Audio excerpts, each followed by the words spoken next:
What up, everybody? Good morning and happy Friday. It is finally Friday, am I right? TGIF, holy moly, who's ready for the weekend? It's almost here. Big thanks for making us a part of your start. If you are already up and at it, big thanks for tuning in. If it's on those radio dials, 105.1 FM, 790 AM, also available online. To stream up at sportstalk1051.com. You got the YouTube stream also up and rolling. Just download the Wisco Sports App. You also have the your Alexa and Google devices. Just say, yo, Alexa, play WAYY. What do we have on our game plan for us this morning as we start to wrap up this week? Trade deadline has come and gone, and pretty much nothing. Giannis is staying in Milwaukee. So the Greek Freak not moving, not getting traded, at least until maybe the offseason and such. But Giannis is staying. So Bucks did make one sort of move yesterday. It kind of, They traded off a couple of bench players, bringing in Nigel Hayes, for that Nigel Hayes, but then they released him. So essentially they get Dieng from the Chicago Bulls, Usman Jang from the Chicago Bulls in a 3-team trade. That sent Cole Anthony and Amir Coffey from the Bucks to the Suns for center Nick Richards. So 3-team deal. Again, Nigel Hayes was originally coming to the Bucks, but then he got released by the Bucks. So that's it. That's it. That's all the Bucks did. No John Morant, no other superstar, all-star to pair up with Giannis, but Giannis going to the socials and, of course, having some fun and posting out there. I love what he posted, by the way, the Wolf of Wall Street. If anybody has seen that movie, Leonardo DiCaprio's character, where he says, "I'm not leaving. I'm not going anywhere." He posted that clip, but maybe with a more epic line saying, "Legends don't chase, they attract." Ooh, okay. I want to believe you. I want to believe you now. Let's get to this offseason maybe and sign this extension, and let's attract some peeps over to Milwaukee and help chase that other championship. So that's where we're at. We can maybe calm down on the rumors, at least for a hot minute, although some are already speculating for the offseason that Giannis may be on the move and that. So, but Bucks will be back at it tonight as they're going to be taking on the Indiana Pacers. That game will be in Milwaukee, so Bucks back at it tonight. We'll talk some hoops as well as some college hoops. Got the Badgers in action this weekend too, so we'll talk plenty of basketball. We've got football chat on the docket. Start to send me your Super Bowl picks. Who you got? Right now, we put up that poll question last night, the Post-Glass Amir 715 Speaks poll question, asking for your predictions, and it's not even close so far. It's Seattle all across the board. So just a couple of people going with New England in this pick. But who you got? All right. Got any good plans? Super Bowl parties, Super Bowl plans on Sunday and such? Anything you want to share with the rest of the class? Huh? Send it on over, all right? But send me your picks. Last night we had the NFL honors, awards, and such. Matthew Stafford winning a very, very, very close MVP race. Just barely getting over Drake May in terms of votes and such. Hall of Fame class, you had Drew Brees, Larry Fitzgerald making it in as first ballot Hall of Famers. Adam Vinatieri, Luke Kuechly also getting in, and then Roger Craig. Roger Craig was part of that senior committee. That included Robert Kraft and, of course, Bill Belichick and such. So Roger Craig, who I thought was well overdue, finally getting into the Hall of Fame. I remember playing with Roger Craig and Tom Rantham on Techno Bowl, for crying out loud. So I loved Roger Craig back in the day. But that's your Hall of Fame class. So Defensive Player of the Year, unanimous. Myles Garrett, Jackson Smith, and the Jigba. He is your Offensive Player of the Year. So I don't think there was really any big – Mike Vrabel winning Coach of the Year and such. So, but now we're on to the game coming up this weekend. So we'll talk a little football and such leading into the Super Bowl, leading into the big game on Sunday. We got the Winter Olympics kicking off, opening ceremonies tonight and such. So with that, remember last week, Brandon and I, we're going to have a little fun with this one. We're going to reveal, or we're going to throw out for nominations for the Wisconsin Semi-Athletic Winter Olympics. I've got my list. I got 7 nominations. I think we got to figure out between him and I how many we're going to do, and maybe we'll participate in a couple of those, depending on how much we want to put our athletic prowesses to the test and such. So we'll have a little fun with this. Got to put a little Wisconsin theme on it, right? So we'll do that later on. Speaking of Brandon, you will be joining me to do some local sports roundup, brought to you by our good friends from Carpet City Flooring Center. So we'll hit up some local sports on that. We'll even talk some baseball with Brandon too, as we are, about a week, depending on your team, a little less than a week from pitchers and catchers reporting and such. This week, it'll be 3 weeks this weekend, our first spring training game and such. Adam McCulvey on Brewers.com just a couple days ago posted up 3 questions facing the Brewers as pitchers and catchers get set to report.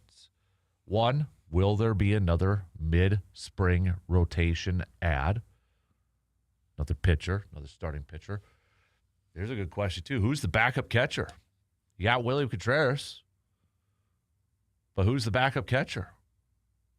At the moment, there's only 2 catchers on the 40-man roster, Contreras and Jefferson Quiro, who is a highly touted prospect. Are they going to move him up and be the backup catcher? We'll see. And then the third question McCulvey throws out there is this a good time for contract extensions? And he threw out some possible names. So we'll talk some baseball, talk some Brewers as we get set for pitchers and catchers reporting in just a few days and getting set for full team workouts and that. So we got that on the docket. We're going to catch up with our doc, Dr. Austin Crowe, Chippewa Valley Orthopedics Sports Medicine, for some Inside the Training Room just past 7 o'clock. I got to ask him about Lindsey Vaughn, ACL. She's still competing in the Olympics and such. I got to get his thoughts on that one, because that just seems absolutely crazy. So we'll hit that up. We've got our AJM Automotive Pump the Brakes or Full Throttle. We'll probably do that in the 8 o'clock hour, along with our cream of the crop. So if you want to make your picks, you want to make your selections for some cream of the crop, please send those on over as well. So, yeah, we'll hit up pretty much everything here this morning. We got to load it up Friday morning. All right, let's bring the energy. All right, let's bring the enthusiasm this morning, everybody. I want to hear from you, okay? Hit me up on that Shoe Doctors bullpen line, on that YouTube chats as we get set for the weekend. Let's take our first break, and then we'll get the leadoff going here this morning. All right? Let's do it up. We'll be right back in just a couple minutes.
Looking for a great place to gather in Eau Claire? Then you need to check out the VFW Post 305 with a full calendar of events, live music, and a menu packed with crowd favorites. It's a spot where everyone feels welcome. Whether you're stopping in for a casual night out, meeting up with friends, or catching up over some great food and beverages, there's always something happening. You can find them today at 1300 Star Avenue in Eau Claire. And don't forget, Friday, March 20th, for a little skip day, we're going to do the show from VFW and then hang out for a little bit and watch some hoops. So if you're taking the day off, like a lot of people usually do on that Friday for some March Madness, you can hang out with us at the VFW Post 305.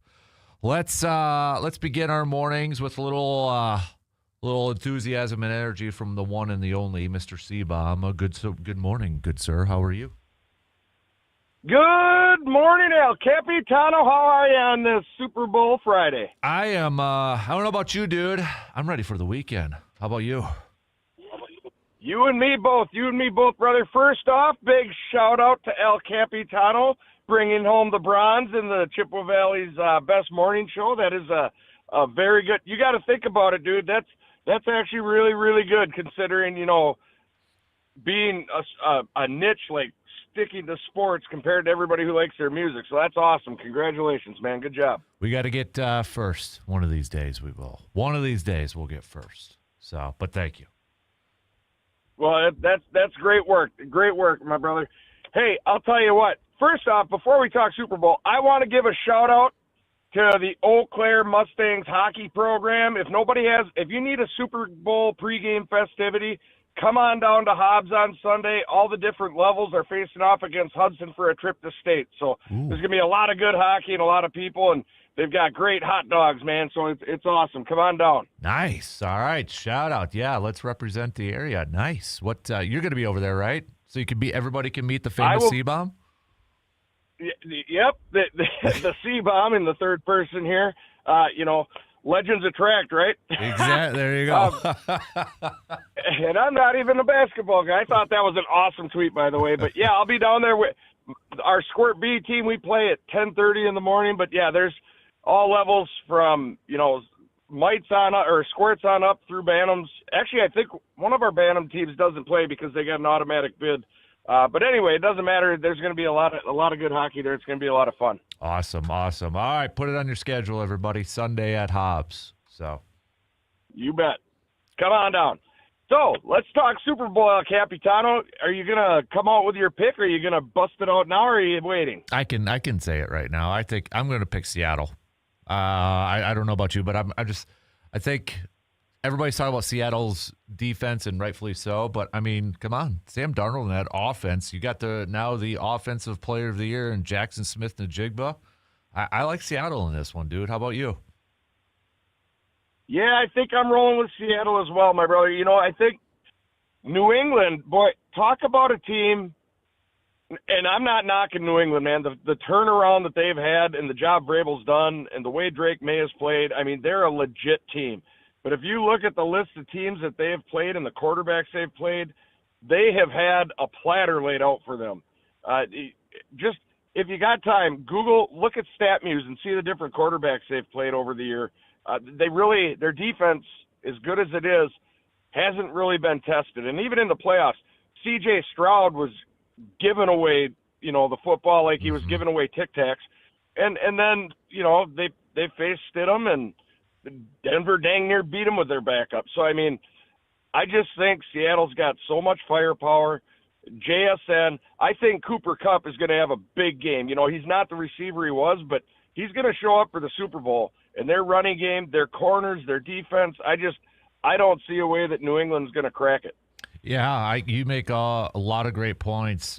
The one thing I would say that maybe is going in New England's favor is just because they're viewed as such an underdog, and I got mad respect for how Mike Vrabel gets that team ready and prepared, and I think they utilize that, or they use that as part of their motivation, that underdog status. So that's one thing I would say. I think is, if you were to ask New England, I'm sure they're probably embracing that role right now, and they'd rather have that role. Well, I don't disagree, man, and I'm not knocking New England. They got there. They played who's in front of them, right? They played who's in front of them, and they beat them down. But, yeah, I mean, and Sam Darnold, boy, has he put away some demons, going into that championship game and just lighting the world on fire. So, I mean, he showed he can win the game. So I'm really pumped for Sam Darnold. I hate Seattle. I mean, I don't like the 12s. I like the ties with John Snyder. I think over the years he's done a phenomenal job there. But I'm really pulling for Sam Darnold, and boy, that's got to make Vikings fans feel just great. They're letting a Super Bowl winning quarterback walk for nothing. Right? Yeah. Maybe that's the other part. And you're right. Like I like the story of Sam Darnold. I don't have a horse in this race, and I'm like you. I've got New England fatigue. I'm not a big fan of Seattle or anything like that. But the Sam Darnold story is pretty cool to be. A top pick, goes to a crappy organization with the Jets, gets traded to a crappy organization at that time in Carolina, kind of, resets, becomes a backup with San Francisco, goes to Minnesota, has a career year, gets that big contract, and look where he's at right now. I just think it's a great story because when we talk about quarterbacks in the NFL, they have an incredibly short leash if they're a top pick, and it doesn't matter if they're in a bad situation or not. Teams are so quick to move on from those quarterbacks. They really are, and it's tough. It's kind of like you were talking the other day. Would Favre have made it in today's game? And there's just no patience for these guys. I mean, they're looking. I mean, is Bryce Young gonna get moved on from? Is there all these young guys that get 2 years and that's it, and then they're moving on? And I'm like you. I am pulling for Sam Darnold. You go back to where he was, in air quotes, seeing ghosts, and he just got blasted, and it's like he was just a step above the butt fumble. You know what I mean? Yeah. So and to see where he's at now, I'm happy for him. Yeah. No, I agree, man. I agree. All right. Anything else before I let you go? That's it, my brother. Thanks for taking my call. Awesome talking to you, and you have a great Super Bowl weekend. You too, buddy, and best of luck Sunday in hockey, okay? Much appreciated. Thank you. Go Mustangs. There you go. There's C-Bomb hopping off on the Shoe Doctors bullpen line this morning. Continue to send us your picks for the Super Bowl. You can hit us up with a quick text, or you could just vote on the Post Glass and Mirror 715 Speaks poll question. That's right up on our Sports Talk 105.1 Facebook page, and it is a clear, I mean, it is wide majority right now going with the Seattle Seahawks. So I don't know why. I always want to say Seattle Supersonics. I've got old school NBA in my head, I guess, for some reason. But every time I want to say Seattle Seahawks, I catch myself from saying the Seattle Supersonics. So, but no, what is the line right now? Let me bring it up for this game. Where is that line? Is it seriously 1? Is it only a 1? Is that where the line's at? That can't be the line. Is it just 1 for Seattle? Let me try to do okay. I think okay, 4.5. That makes a little bit more sense. 4.5. All right, yeah, 4.5 for Seattle. I don't know why they had 1 on the one side. I just looked over there. So, okay, that makes a ton more sense. So, I think in our picks too, we'll do some fun prop bets coming up a little bit later on here too. So, but hey, share with the rest of the class what you're going to be doing on Super Bowl Sunday. What's your game plan? Do you always do some traditional stuff, food-wise, party-wise, anything like that? I want to steal some ideas, okay? I want to steal some ideas. So I want to live it up here on Sunday. But plenty more football talk coming up here. I do want to hit up some Bucks chats and with Giannis. Did not get traded yesterday. Did not go down. So he is staying with Milwaukee, at least until the rest of this season. Honestly, kind of going back to the convo from yesterday, I know a lot. It's already starting, but and maybe this is just straight up fan, pardon me, wishful thinking in me, and that I wouldn't be surprised if he doesn't get traded in the offseason. I don't know. I would love to know how much, if any, effect it had with Giannis going out there and doing those 2 interviews with Jim Ozarski and Eric Name. Jim from the Milwaukee Journal-Sentinel, Eric from The Athletic, saying he wants to retire as a Milwaukee Buck. And really kind of said the same thing that he has been saying for the last couple of years. As long as Milwaukee is competitive, as long as the goal is to always compete for a championship, he wants to stay there. And that's something similar that he has said for how many years now? And I don't think there's anything wrong with that statement. I think every professional athlete should have that mindset. I want to compete for a championship. That seems to be his ultimate goal. Yes, obviously, it helps to have a huge contract and a max contract. But it sure seems like, without knowing Giannis personally, that is the number one goal for him. And he wants it to be in Milwaukee. He wants that goal to always be a championship. And I think as a Bucks fan, you have to appreciate that. Because it is, let's maybe kind of getting rarer and more rare in today's sports world. But I do wonder, there's a part of me that's wondering a little bit, and maybe it didn't affect it at all, and maybe it was just overblown and to begin with. But I'd love to know if Giannis's quotes and him saying, he wants to retire as a Buck, as long as they're still wanting to compete for a championship and that's still the goal and they still got that plan and such, did that alter the thinking if there was any real consideration to move Giannis? Did that alter it a little bit? Has it altered their thought process a little bit? Has it altered maybe their game plan going forward? Because they made one move yesterday, and it wasn't really a needle mover. I think this upcoming offseason is going to be fascinating. Yeah, it's going to be annoying, okay?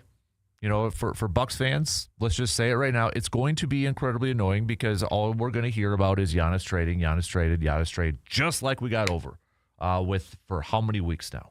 It's going to happen.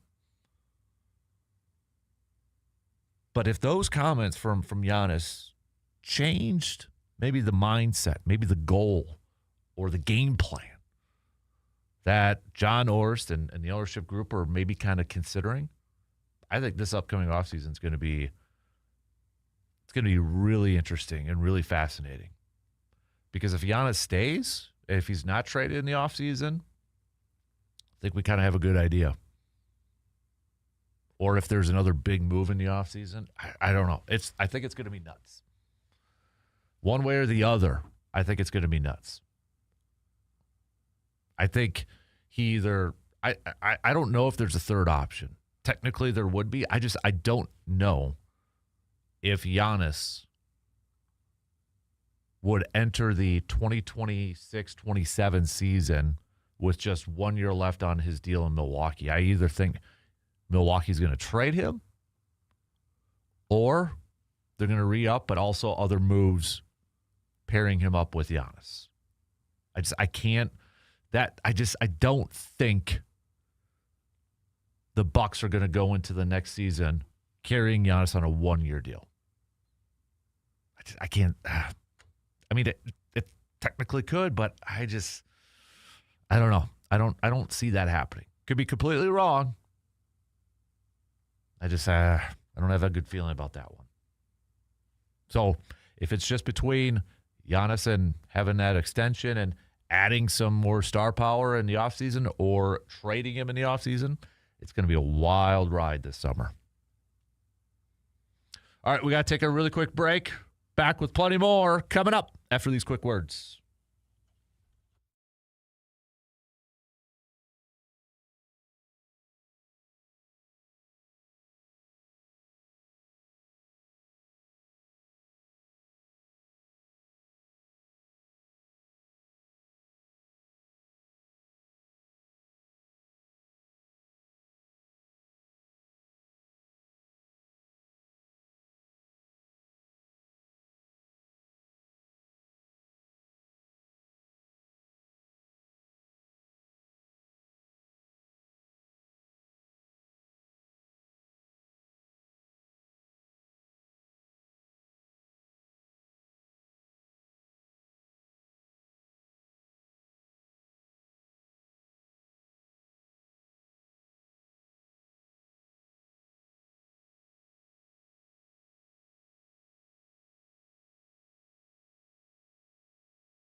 If hunting season means something to you, it's time that you knew about Tilden Gun. Located right here in Chippewa Falls, Tilden Gun is built for hunters who take their time in the woods seriously. From deer season to turkey season to waterfowl season and everything in between, they carry a strong selection of firearms, ammo, and gear that is trusted by Wisconsin hunters. Whether you are sighting in for opening day, upgrading your setup, or just talking shop with the people who know the outdoors, Tilden Gun delivers experience that you can count on.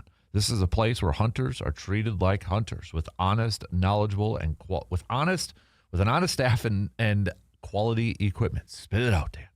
Stop on in today and see them at 12427 90th Avenue in Chippewa Falls, or you can check them out online at tildengun.com.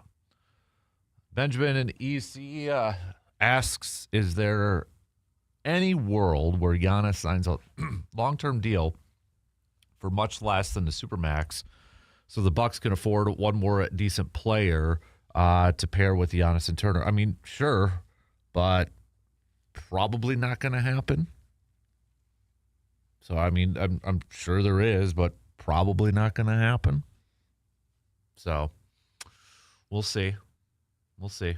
But Big Worm says it comes with a sigh of relief that we will not have to listen to Giannis trade talk for at least another 3 to 4 months. I credit Horst for not giving in to the temptation of ESPN and the uneducated ESPN analysts, that is Shams.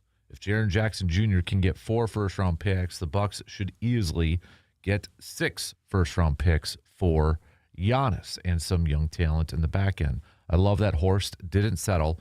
And when it comes to Shams, it's as if he's saying Giannis could be traded in 2026, 2027, 2028, 2029, and 2030. But at this time, we don't see a deal getting done by the trade deadline. So, yeah, did anybody hear Doc yesterday, by the way? If not, let me bring up the sound clip. Doc kind of calling out Shams yesterday too. Let me see if I can here we go. So let me pause it, rewind it. This is actually audio courtesy from the Milwaukee Bucks. This was yesterday after the trade deadline. So let me turn that on. Here we go. You guys want a Giannis update? All right. Okay. Oh, no, I was just talking about, he's going to coach the celebrity game, right? Do you guys see that? No, he did inform me that he's going to put Shams on the trading block today, and he's just going to listen to offers. So I'm just going to go make that announcement right now. There you go. That was Doc yesterday after the trade deadline and such. So, yeah.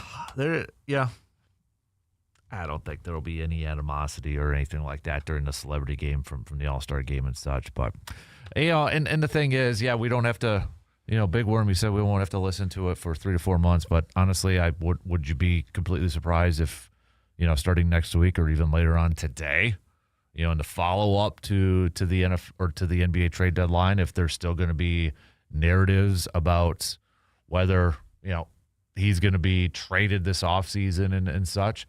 The one that isn't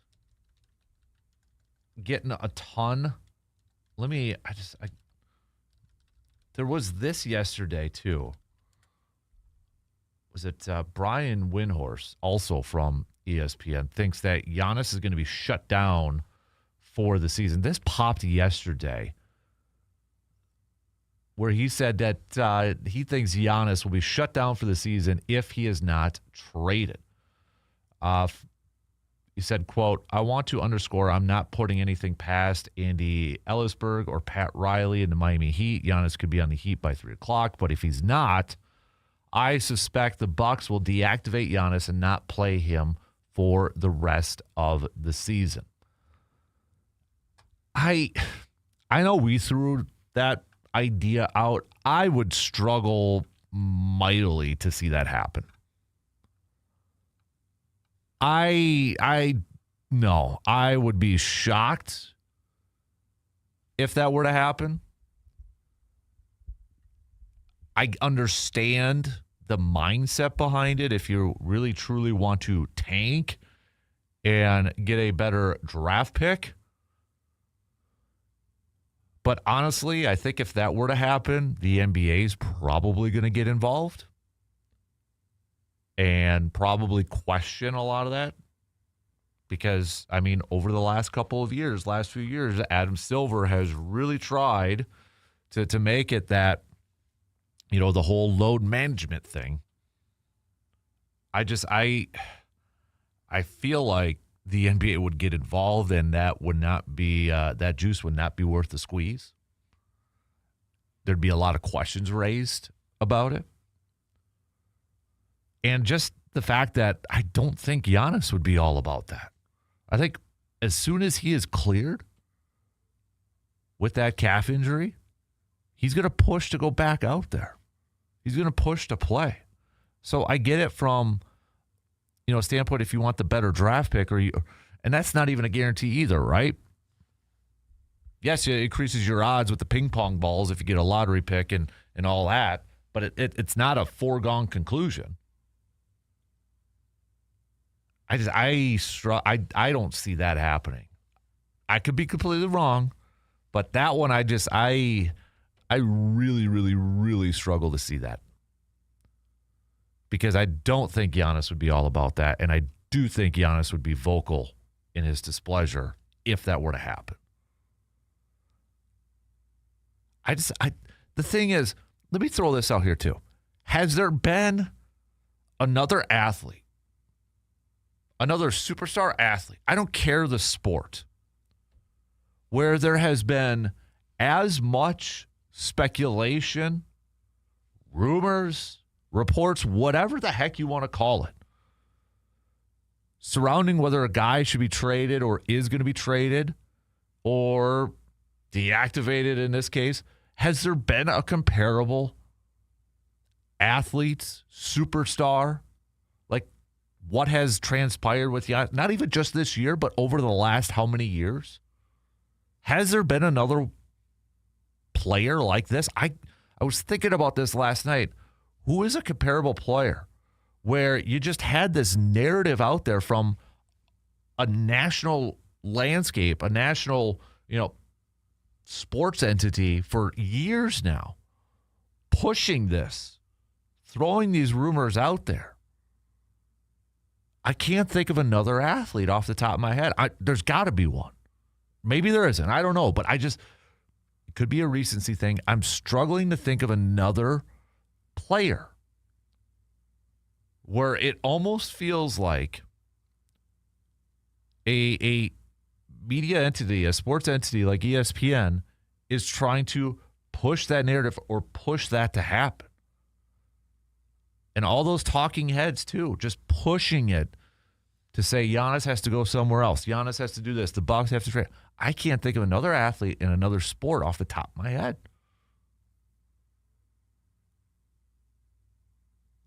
Can the rest, what's a comparable? I'm trying to think of somebody in baseball, maybe like a baseball player who signed a long-term contract, a big long-term contract, and then maybe the team stunk for a while, and player was really good. Not even like a Mike Trout, I don't think either. Just trying to think of somebody. And that's the annoying part. Would we be as annoyed if it wasn't our team, if it wasn't our Bucks team, the team that we follow? Probably not. But it is our team. It is our state team. So that's why we're more annoyed by it, and we follow it a little bit more. All right, we got to take our final break. We're cruising through. First quarter is already almost in the books. Continue to send me your Super Bowl predictions, all right? Hit me up. We'll be back in just a couple minutes.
When it's time to shop, make it easy on yourself. Go visit Hy-Vee in Eau Claire. From fresh produce and bakery favorites to pantry staples, household items, and everyday essentials, Hy-Vee in Eau Claire makes it simple to get everything you need in one stop. With friendly service, great selection, and helpful local teams ready to assist, shopping is always convenient. Shop in store, shop or online. Use curbside pickup and save time every week. Hy-Vee in Eau Claire, where there's a helpful smile in every aisle. And if you need those supplies for your big game party this Sunday, look no further than getting it all at Hy-Vee in Eau Claire.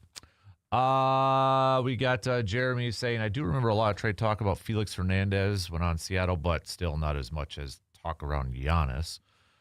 Super Bowl prediction, Seattle wins 27-14. Late score that makes the score look as lopsided. Going to be a close defensive game. John says, would Shohei be comparable? I'm assuming when he was with the Angels, because there's nothing with the Dodgers. I mean, there was a hot minute with the Angels, but nothing compared to what Giannis is. I a little bit with Ohtani, but the Giannis thing has been for years and years, it feels like. I mean, shortly, even around when they still won the championship or even a little bit before that. So this has been going on for a long time. Long time. And is it just straight up because it's the Milwaukee market? It sure looks like it. So we'll talk more hoops and such coming up a little bit later on because I want to talk some college hoops as well. But the Bucks are back at it tonight as they take on the Indiana Pacers. Another opportunity here for the Bucks to grab another win, to get to 21 wins. You're taking on a 13-38 Pacers team on your home court. Got to take it if you want to try to get back into the postseason here.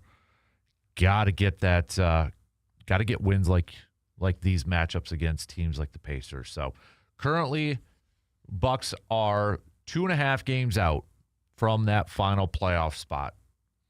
Charlotte is now holding on to it.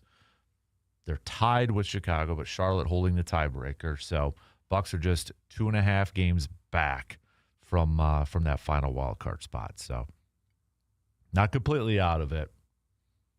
Although, as Giannis did say the other day, he doesn't want to be fighting for his life for playoffs. He wants to compete for championships. So how much different would this team be if Giannis was healthy all season long? I mean, even when he was on there, they weren't playing the greatest either. So maybe a difference of, let's assume that Giannis maybe has so far missed 5 or 6 games. How many more wins do you think that is for the Bucks this year? They're 20 and 29 right now. Do you think they're probably a 500 team? So say it's like a 5-game difference, then it'd be 25 and 24, which would put them around that 7th, 8th seed in the Eastern Conference.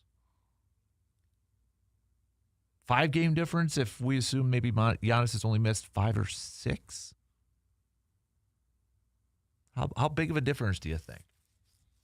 Just a little projection, speculation, prediction sort of thing. So coming up next hour, we're going to kick it off again, catching up with our Dr. Austin Crow, Chippewa Valley Orthopedics and Sports Medicine for our Inside the Training Room.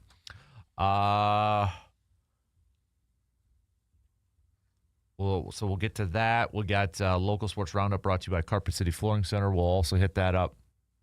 Also, we'll do some Pump the Brakes, Full Throttle, brought to you by AJM Automotive in Eau Claire. Holy moly. When was the last time I saw you on a Friday? Hey. Look at that. Hey, welcome. I'm trying it out. Yeah. Yeah, I don't know if it's going to stick. Yeah, I know, right? So Giannis, How are you? Giannis stays. He does. So we're going to talk about change. What is the last You thing? have gloves on? Yeah. It's a long story. I was just outside. Oh, okay. Yeah. I was just outside. I came in just to do this, so my gloves are still on. These are my radio gloves, kind of like driving gloves. I've decided to wear these while I do radio now. So what is the last thing you've changed your mind about? I'll give you an example what you think. So, for example, I've never been a sauerkraut fan, right? Like, ugh, it smells bad. I love sauerkraut now.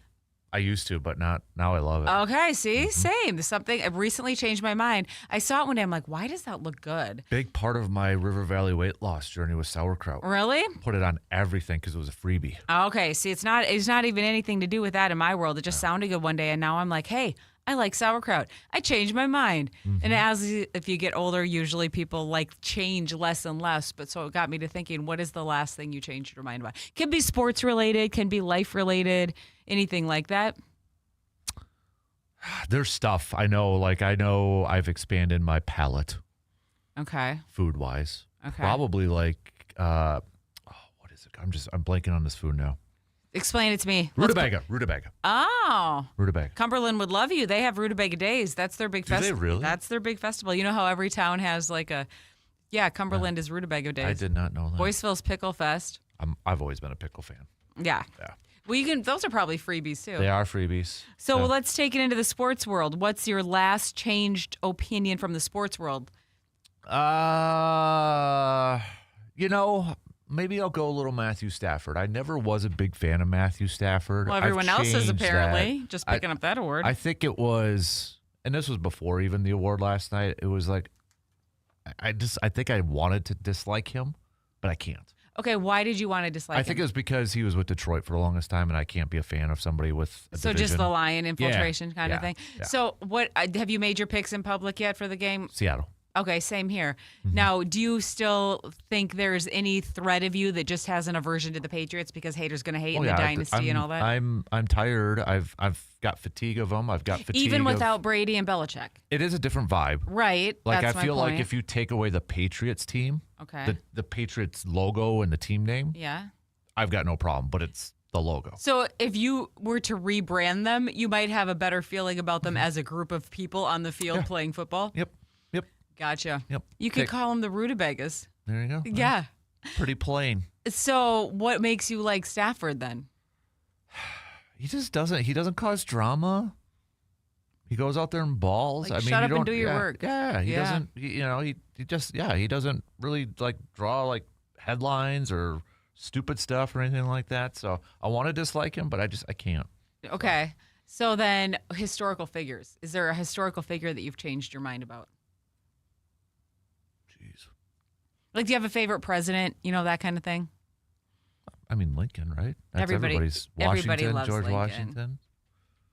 I watched the Netflix. Was it James Garfield? Okay. He's the one that was taken out to sea Assassinated. and have had surgery? No, that's Cleveland. You should read. There's a book called "The President Is a Sick Man," and they took Cleveland out to sea to do surgery on him, so nobody knew that the president was sick. That's also fascinating. What made you a Garfield fan? The That documentary. Netflix thing. It's a show. It's a movie Oh. based off a book. I didn't know this. I'll tell you a little bit about it because we got to go now. So Okay. All right. We have a book club. Yay.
All right, second hour kicking off right now on this Friday morning, February 6th. Thanks for hanging out with us, no matter or however you're hanging out with us. If it's on those radio dials, online, streaming it up, multiple different ways for you to be tuning in.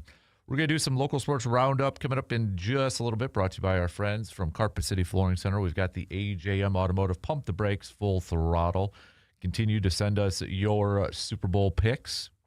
Right now, clear majority going with Seattle. So let's begin this hour like we normally do every Friday, catching up with the good doctor, Dr. Austin Crow, Chippewa Valley Orthopedics and Sports Medicine. Good morning, sir. How are you doing? I'm doing great. Hey, let's start off. I want to talk a little Winter Olympics, this Lindsey Vonn thing, man. So first of all, I got to ask this because I've seen, this might be a stupid question. I've seen it termed ruptured ACL. Is there any difference between rupture and tear? No, people use those terms interchangeably. I mean, the real, differential would be whether it's complete or incomplete, and she definitely had a complete ACL tear. So rupture, tear, those are, like I said, very interchangeably used. Okay, so now how crazy is this? Because there's a video, she's like squatting weights. She's going to still compete in the Olympics on this torn ACL. How's that possible, man? I feel like there's no way that she could do this. Yeah, I mean, it is impressive. So when we talk about stability of any joint, there's basically two sets of structures that impart stability. One of them is the static structures. So in that case, it's the ligaments. So it's for the knee, it's the four major ligament structures, the ACL, PCL, MCL, and then LCL, which is part of what we call the posterolateral corner. Those are static. They sit there. They're not active. They're not a muscle. And so they just kind of sit there. Then there's the dynamic stabilizers, which are the muscles, right? So you have your quads, your hamstrings, adductors, all those muscles that act in and around the knee. There are some people that have enough strength and control of the leg that they can be relatively stable despite missing one of those major ligament structures. It's not everyone, that's for sure, but there are a handful of people who are just able to control the leg in a way that doesn't get put in a bad spot. Now, it doesn't matter who you are or how much muscular control you ever really get. At some point, you do rely on those ligaments, and so there is inherent danger. So I can promise you, whatever surgeon she saw, they said to her, "Look, I mean, if you have good control of your leg, we can try this," and they're going to brace her, and that'll help a little bit. But truthfully, bracing just doesn't work great. It's really going to be much more about, and all those videos you've seen, she's doing those squats and the leg hops and all those things that are working on, again, control and stability of the leg. Those are going to be where she's going to either sink or swim. And so to answer your question, I mean, is it crazy? Yeah, it is. I mean, I think she's definitely putting herself at risk. But in the same token, it's like, Olympics come around every 4 years. It has got to be her last run. I mean, her other knee has a partial knee replacement in it. That's honestly just as crazy, in my opinion, that she's out, competing for a gold medal with one leg with a partial knee replacement, the other with a torn ACL and torn meniscus. I mean, if she pulls this off, this will be one of the greatest feats as far as like a medical comeback that I can think of. I mean, it's just astounding. Wow. So is there a potential that she could do further damage to that knee because of? Oh, yeah. Okay. Absolutely. I mean, so if she takes another spill, again, so, you have your leg and the muscles can do what they can do, but I don't know how fast they're going, 50, 60, 70 miles an hour down the hill. Yeah. I don't know, fast enough where there's going to be forces where if the leg gets put in a bad spot and the muscles can't control it for a second, that's when the ligaments hold taut and say, all right, I got you.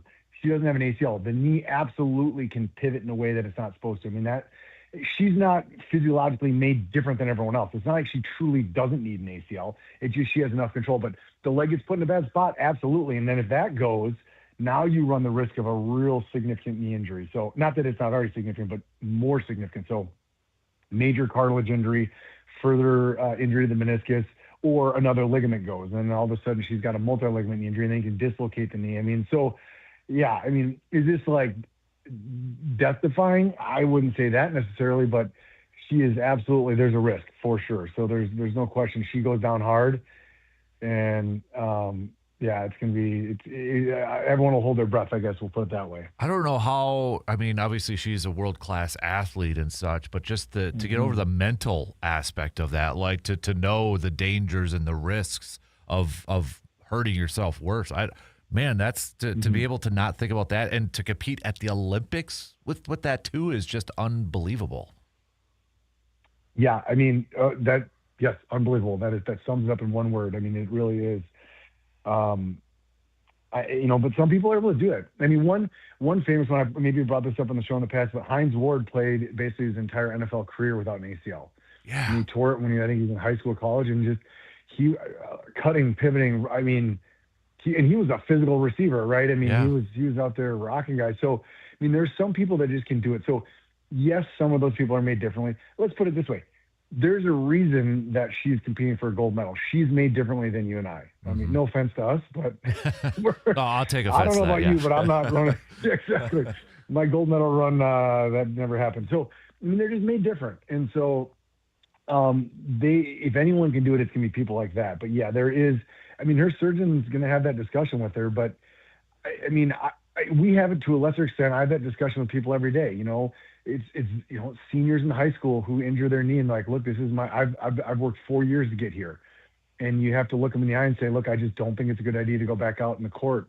And it's tough. And sometimes you do make shared decision-making, we call it. And there are times where we do that. And I have seen it where it backfires and then they have another injury and they look back and be like, I wish I wouldn't have done it. And there's times where it goes okay. And they say, look, I'm glad I was able to get my last 2 games of my senior year, go out there with my teammates that I've put blood, sweat, and tears in for literally years to get here. So it is a challenging situation. I mean, Olympics is even more so. It's every 4 years, right? So this is something you can do every 4 years. It's just everyone has their own risk-benefit analysis, right? Everyone has that thing that drives them and makes them go.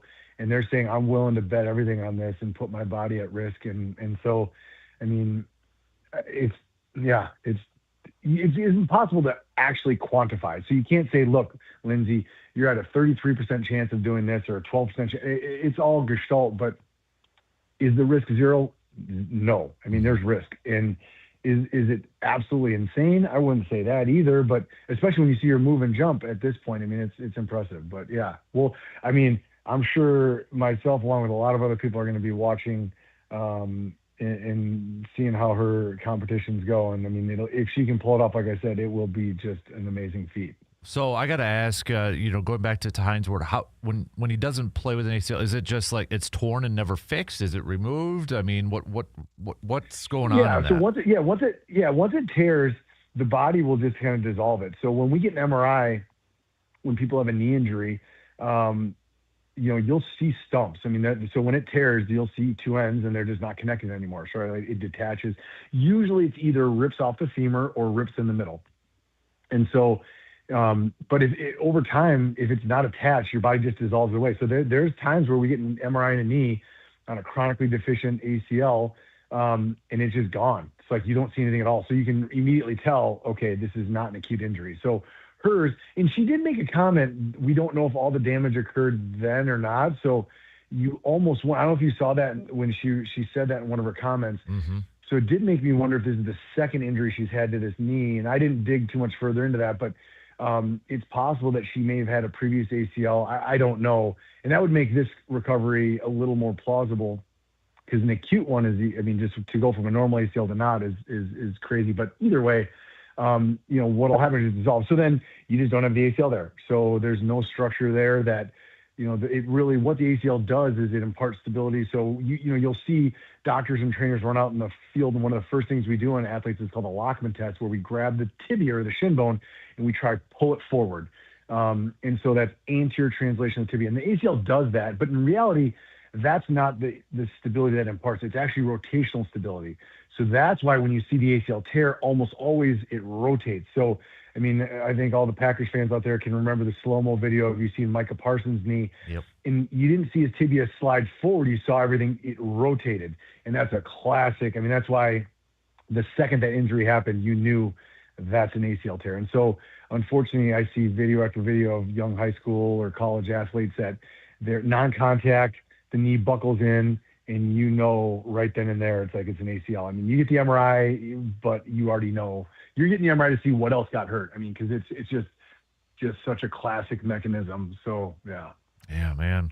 I want to talk a little bit about Giannis. I know we talked last week about his calf injury and such, and something that I've been seeing online a lot and was, is he playing too much like in the off season? Because he does go back to Greece and he plays a lot over there. And, again, it's the comparison from a lot of fans. It's like, well, back in the day, Jordan never missed or they all played and that sort of thing.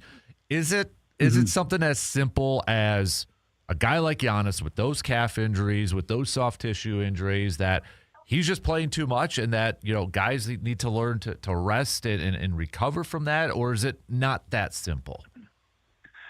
I mean, is there an element of that? Probably so. I mean, the body continually heals itself, right? That's literally what we have. We have an amazing body that can just heal itself from so many different injuries. And so, a lot of what I do with my job is just optimize people's body's ability to heal itself. But in this circumstance, do we think, is that likely a component? Absolutely. I mean, there's probably some element of he continues to do things. And I mean, people kind of also don't really often think about it, but like think of how big these people are and think of what he does with his body. I mean, he sometimes is hopping around like he, looks like he's like 5'6" and 120 pounds.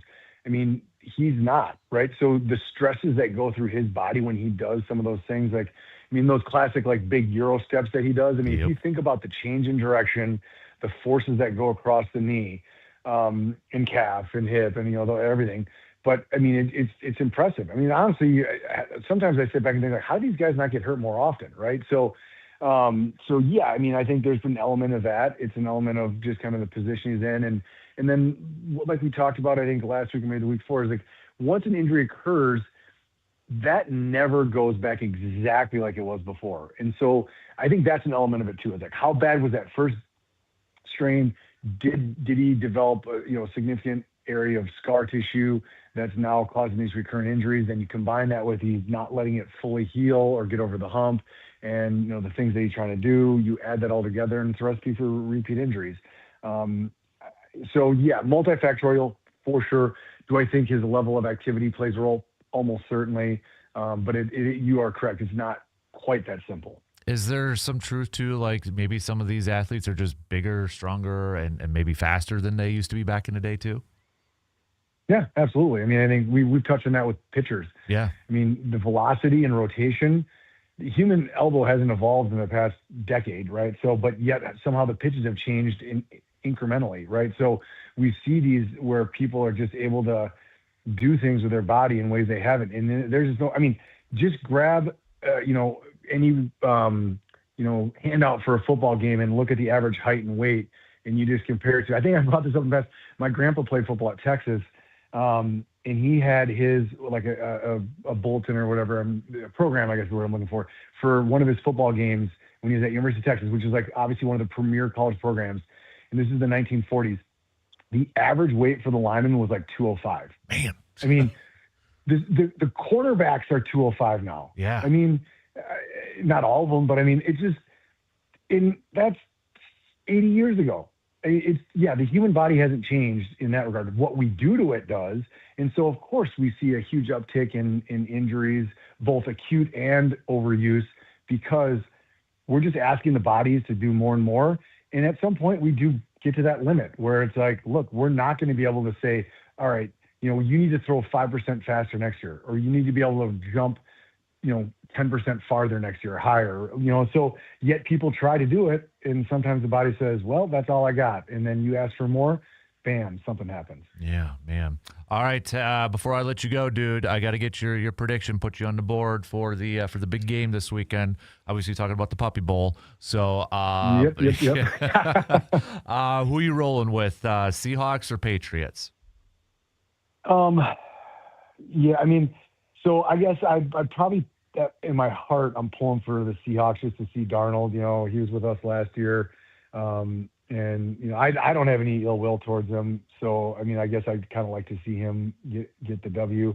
I just never loved the Patriots dynasty. And I realize that there's been a complete change of the guard, so it's none of the same guys. But I guess part of me still probably doesn't love that dynasty. So I guess I'm pulling for the Seahawks. I mean, their defense, if they're on point, man, they get after it. If they can get a run game going, get some play action, I think the Seahawks will be tough to beat. But the Patriots have been winning, and they've been dominant this season too. So I guess if I'm putting down, I'm going Seahawks. But I do think it'll be a good game. I think it'll be a one-score game. It'll be decided in the fourth quarter, and it should be a great one to watch. Yeah, I just have Patriots fatigue. You know, I almost feel like you take the logo off this team. I would probably really like them and such, but it's that logo and it's that team name. I was just like, I got too much fatigue. I've seen it too much already. Yep. I'm with you on that one. So, and again, I feel bad because it's like none of those guys are on the team, or so it's not like it's not Belichick and Brady and those guys, but it's. I think I'm ready to see someone different. I agree. So, well, enjoy the game, enjoy the weekend. This weekend, sir. Have a fantastic next few days, and we'll catch up with you again next week. Okay.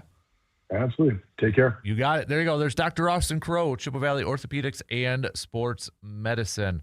We'll take a quick break, and we'll get Mr. Brandon Berg coming up after these quick words.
Big thanks again to Dr. Austin Crow for joining us every single Friday morning for our Inside the Training Room segment. What are you laughing at now? I'll tell you off air. Okay. Jeez. Oh, man. So, but no, big thanks to Dr. Crow, as always, for providing his insights and analysis. I was waiting the last few days. I had to ask him about this Lindsey Vaughn thing because that's insane. Right. Yeah. So that's really insane. And if, like he said, if she does like do well in this, that's an amazing feat. So I can't get over the mental like how somebody can just stay focused and not worry about. I'm sure she's thinking about it a little bit, maybe, but how do you not? Pro athletes in their mind, I say they're built different. Yeah, their mental game in that is impressive, very impressive. So, speaking of impressive, he's not impressive. Is Mr. That's true. Brandenburg, Yeah. That was not a very good segue. It was not. It was not. So, are you ready for the Puppy Bowl this weekend? Always. Yeah, always. My kid's more pumped for the Puppy Bowl, I think, than the Super Bowl here. But good. Good. Last night was the honors. Got the Hall of Fame class in there. Outside of Belichick and Kraft, I think a solid group. I was glad to see Roger Craig. Yeah. I mean, he's someone that I think he's always just kind of been on the periphery. Mm-hmm. But like when you kind of sit down and look, like as far as like a two-way running back goes, like he was like one of the first, right? Right, exactly. Yeah, he's one of the first ones that it wasn't just about you're going to get the ball 350 times on the Mm-hmm. on handoffs and then never catch the ball in the backfield. I mean, I loved did it all. That's why when Tecmo Bowl, I was 49ers with him and Tom Rantham. Oh, yeah. Everybody was Bo and Marcus Allen. Give me Tom Rantham and Roger Craig and Tecmo Bowl. So, but then, yeah, I mean, Drew Brees, obvious. Larry Fitzgerald, obvious. Right. Good. Adam Vinatieri, I thought, should be in there. Right. I mean, he was one where obviously kickers and punters, it's always very tough for them to make it, but he was kind of he's going to be the exception to the rule for the longevity for, I mean, he had the big moments, obviously, with several, game-winning kicks in the Super Bowl. Like, just, has that kind of clutch. He's got quite the highlight film. Yeah, exactly. So, like, it's one of those things where, like, okay, you're not going to probably let many kickers in, but if you are, he's got to be one of them. Right. And then, Luke Kuechly, when he was playing, I mean, he was an amazing player, and I think we've finally turned that corner of longevity, where it's been like we've now seen a bigger sample size where they're voting in players that have had shorter careers, maybe due to injury, ending because of injury and such. But like higher peaks, where like yeah. At his peak he was, a premier player. He was at an his position. all-pro every single year, even though he only played 8 years. Right. But he just had concussions, a lot of concussions. So I'm glad to see, like, even if they had shorter careers, if they were really good and one of the best, let's put them in there. So, yeah, I got no outside of the Belichick thing. I thought it was a solid class. And I'd seen somebody bring up this point. I think it's a good one, that it's almost good that was leaked early, so that way it didn't overshadow.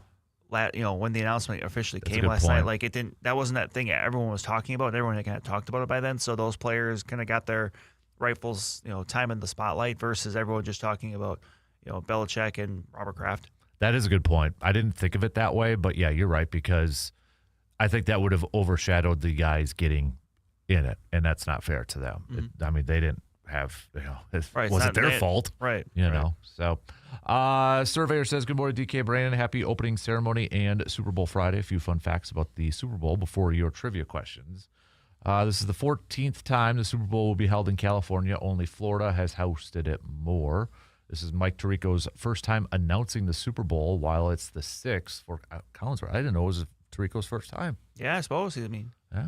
Approximately 130 million people in the U.S. and another 30 to 50 million people are expected to watch the Super Bowl.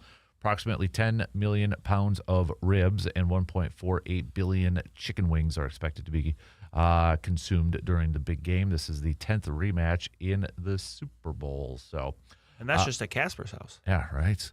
I didn't even bring this up, but it was like on Sunday, my 8-year-old, just unprovoked, said, why isn't the Super Bowl on Saturday so I don't have to go to school the next day? I'm like, you are probably in the majority of a lot of people with work. Yeah. With that. But I probably would still have to come in on Monday and talk about it. especially if it was Packers.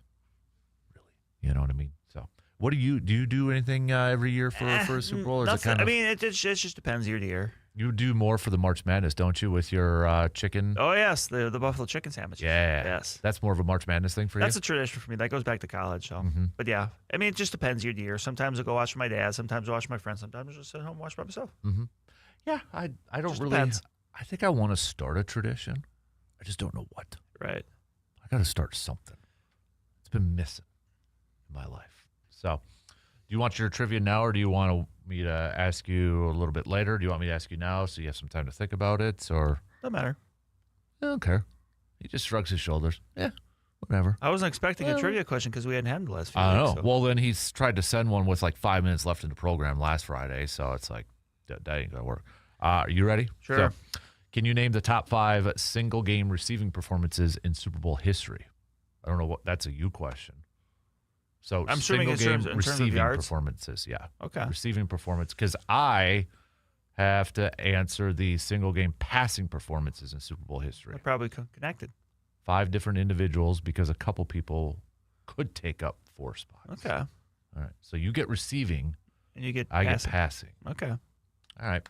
I think I got a couple off the top of my head right away. So I do want to talk some baseball coming up here in a little bit, because we are less than a week from pitchers and catchers reporting, about a week. About yeah. I know the trucks have already been route. on the road and route. such. So getting close to that.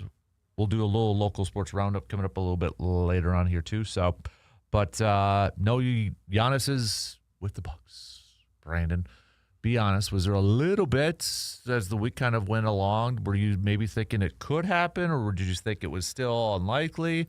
And then this is kind of we don't know, but how much do you think Giannis talking to Jim Ozarski and Eric Name saying he wanted to retire as a Milwaukee Buck, as long as, I still want to compete for championships, but he would love to retire as a Buck. Do you think that changed? Because he did make a note in there saying he hasn't been talking to the owners and the general manager. Did that change maybe a little bit in the think? Like, we'll never know, but I kind of, and maybe does that change the future possibly coming up? Maybe, but I never really had the sense that they were going to trade him, just because it seems like it always made more sense for it to happen in the offseason. Yeah. When more teams could be in the hunt, because we don't know how the postseason is going to end. You're inevitably going to have a few teams that have disappointing postseasons, and they're going to say, okay, we need to take a big swing. That maybe wouldn't have done it now, but also just in the NBA, when it comes to trading and stuff, is always way different than every other sport, so it's kind of hard to keep track of things, but there's just more teams can offer in the way of draft picks and stuff like that, and maybe premier younger players and stuff like that too. So I never got the sense that he was going to be dealt, no matter how much certain people tried to kind of come on a daily basis and say, "Oh no, there's momentum building. There's momentum building." Well, yeah. Now certain people are about 0 for 37 when it comes to predicting things with Giannis, but You could say his name. Or the mothership. Because I don't even think I buy the one now where, he's going to be shut down. That came out yesterday. I could see that, but I think that would be tough to convince him of. That's the thing. And that's the thing. Yeah. Like, it's almost one of those things where, and here's the thing, I think he should. I mean, at this point, what's the point? But he's a competitor. Like, he's not going to want to just sit there. Right. So I get that. But the thing too, and is I'm very. Let's put it this way: if he shut down, I'm very curious to see something, because I think he'd get vocal. And that's it too. Yeah. Like that would almost maybe do, I don't say more damage, but like that's something that might not sit with him as well as just this constant trying these last few years and having it not work. Right. I'm just very curious, and this is a scenario we can get to in the summer, of the NBA over the history has not always had the best track record when it comes to people believing the legitimacy of the lottery. I'm curious, and there's ways you could look at this where, if there's people out there that believe that maybe certain people in the league don't want Giannis in Milwaukee, would the Bucks be in the spot where, like, they have the 5th best odds in the lottery, and then suddenly they're picking 10th? Right. Like, especially coming off last year where it just so happens that, Dallas, when they don't have very good odds in the lottery at all, after trading Luka to the Lakers, suddenly, whoa, they end up with the first pick and they get this, Cooper Flag's great. But like they end up with this, first overall pick so they can get this, transformational young talent, almost like, okay, hey, if you almost a for sure thing. I never want to say a for sure thing, but nothing's a for sure thing. But he was. I mean, people thought like, okay, this guy should be good. You're pretty confident he's going to be pretty good. Yeah. So, and again, that's kind of getting deep down the rabbit hole. But I mean, it's something that when you have the lottery, which look, it's designed to kind of not reward tankers, so I get that. But that's just something we're going to have to maybe think of when that time comes. Yeah. Yeah. Because, I mean, you can make a case depending on how things go where, like, if for next year, if the Bucks say they get a top 5 pick and you can get a legitimate, like, top of the lottery-ish player and you do some retooling, it's like, okay, you could maybe make a case of, okay, they're going to try to, go after it again. Mm-hmm. And remember, Giannis, I believe it's October that he's eligible to sign another extension, which for him would be gigantic money. Mm-hmm. So, yeah, long story short, I was not surprised. I feel like, okay, so Giannis, put that out there, like he wants to retire as a Buck and such. So I think, this is just me, this offseason, the two sides need to sit down and talk. What do you want? Yeah, kind of figure out, okay, what do you want? And because I do feel like the Bucks do have to kind of retool here, and it might take a year or two to kind of reset everything. Right. And if they come to Giannis and say, hey, we still want you here. We still want to do it. We still want to compete. We just it might be a year or two. Yeah. If you're good with that, here's an extension. It's kind of like the phrase using is gap year. Mm-hmm. Where, and this has happened with certain people before. Like the first person I thought was like Kobe Bryant. Bingo. Where there was a couple years where the Lakers were bad. Yeah. And, they tried it with Bynum and Ron I'm sure he hated it having to try to play through that, but he understood the big picture and they came out on the other side. Yep. Yeah, that was the first name I thought of too, was Kobe. And that's where, because the ball I think is clearly back into the front office ownership's court. That's where I feel like, okay, these two need to talk. And if Giannis is willing to say, yeah, I'll give it a couple years, then put the ball back in his court and say, here's an extension then. That's how I would go. I mean, yep. So I got to ask Surveyor a question just to clarify something. So when, Surveyor, if you're listening, when you say top 5 passing performances, is that passing yards, quarterback rating, touch? I guess I need a little bit more for that. Yours is receiving yards. I would assume it is. Yeah, or unless it's receiving touch. Let's clarify it a little bit more, Surveyor, because I was just thinking about that. I'm like, you looking for passing yards or are you looking for the quarterback rating? Which one? So, all right, we got to take a quick break. Plenty more to get to, though. We'll be back in just a couple minutes.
If you're thinking about new floors, there's one name in the Chippewa Valley that homeowners know and trust, and that is Carpet City Flooring Center in Eau Claire. From soft, comfortable carpet to durable luxury vinyl planks to tile, Carpet City Flooring Center has flooring options designed for real homes and real life. Whether you're updating a single room, finishing a basement, or remodeling your entire home, their experienced team helps you find the right flooring to match your style, your needs, and your budget. You'll get knowledgeable guidance, quality products, and professional installation all in one place. No confusing choices, no high-pressure sales, just honest advice and flooring that you'll feel good about for years to come. Visit Carpet City Flooring Center today at 3109 East Hamilton Avenue in Eau Claire. All right, so we've got, we're a little behind, so we do have to take one more break coming up here soon before we hit halftime at the program. So next hour, we'll do our local sports roundup, brought to you by Carpet City Flooring Center. We'll do our Pump the Brakes or Full Throttle, brought to you by AJM Automotive, and then, of course, Cream of the Crop a little bit later on as well. So baseball, little baseball chat here as we get closer and closer to the pitchers and catchers reporting and such. But I don't know if you had a chance to read Adam McCulvey's kind of he did a Reddit thing with some listeners, and he did say that he does think a contract extension will be done with Pat Murphy and the Brewers beforehand and such.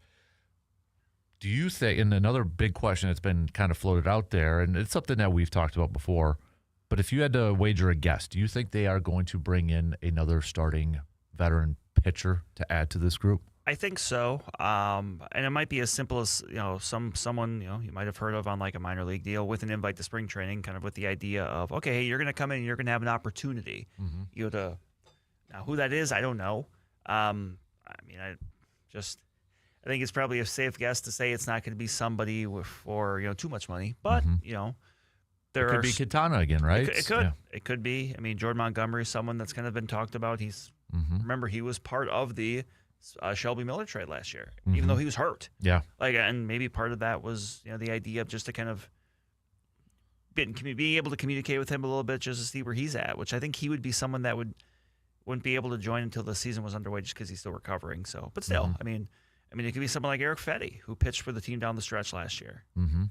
Yeah. And did some good things at times. So yeah, that's kind of what I would think is maybe just a veteran that maybe could make their way into the rotation, or at the very least just going to be a face in the race, so to speak. And it's something that I honestly didn't kind of forgot about, but it was another one too that McCulvey mentioned. Who's the backup catcher right now? Because it's Contreras and Jefferson Kiro that are on the 40-man roster. I would right now say it would be Reese McGuire, just because I think if you're for Jefferson Kiro, I think that if there's not a pathway to play every day, you're not putting him on the team, because baseball is always a little bit different from other sports where like in football, like you can, if you got a backup quarterback who's a young guy, like you can sit him on the bench, you can practice every day, but baseball is played every day. So like if you don't have a pathway for somebody to play every day as like young, one of your more premier prospects, like generally you'd just keep them at AAA so they can play every day, because that's in baseball, that's how you develop. Like in other sports, you can develop, by playing sparingly and then just practicing all the time. Right. Like that's not how baseball works. So, and there's also another outlet for that. Like I'm sure if there was, a AAA system in football, you would see more, maybe more players that could use the time, getting the time. But I would say right now, Reese McGuire, who they signed, I think it was last week, and he's someone that's been, bounced around the league as a backup catcher for a while. I mean, I think he was the Cubs last year. So he's someone that you could put in that spot to start. And then, depending on what happens as the year goes on, maybe Jefferson Kiro is an option once you get a little bit further along. But, the complication of the matter is obviously when William Contreras is, healthy and out there, he's playing probably like all, basically he's making like 5 starts a week at catcher. That's just, that's just the kind of guy he is. So you're not going to bring up a young guy just to have him play catcher, every Sunday. Do you think, because, Pat Murphy has been on record saying how much he's a big Jefferson Kiro fan, and that's why we may never see a Contreras extension with the Brewers, a long-term extension, it's possible. Jefferson Kiro, I think, is this year going to be interesting because 2 years ago he missed most of the season, if not all the season, with a shoulder injury. Mm-hmm. And that, there's a lot of things he does well, but at the time of that injury, his big calling card was his arm. Mm. He was an excellent throwing catcher, and he's come back, and I forget the exact numbers, but his caught stealing rate has really dropped. In his first year, it was his first year off of the surgery and stuff, so I'm kind of curious to see if maybe he recovers a little bit more of that in year 2. Mm-hmm. But it might be one of those things where that's on their mind. Mm-hmm. And that might not. Look, if the Brewers do not extend William Contreras, that may not be the number one reason. It might just be because of the money. Right. But that might be another thing there too, where they kind of, okay, we can do this because of A, B, and C, and he might be A, B, or C. Mm-hmm. But I wouldn't say they would do it strictly because you never fully know Mm-hmm. how a young player might play in the majors when they get that first big opportunity. I'm just trying to see like how many years of arbitration do they have left with Contreras? Is it 2? Trying to bring that up right now. Did we get the arbitration? I saw Tariq Skubal got his arbitration. He won his. So and that one was like a $12 or $13 million difference. Yeah, which I think he had filed like 32, and the Tigers are like 19. And mm-hmm. although the timing of it is really funny, where that was the same week that the Tigers spent obviously on another pitcher too. So Mm-hmm. just kind of funny where just the timing of it all, and I don't know if I doubt that had anything to do with the ultimate decision, but yeah, it would. You're right. Just like, well, we're how you file so far apart. Mm-hmm.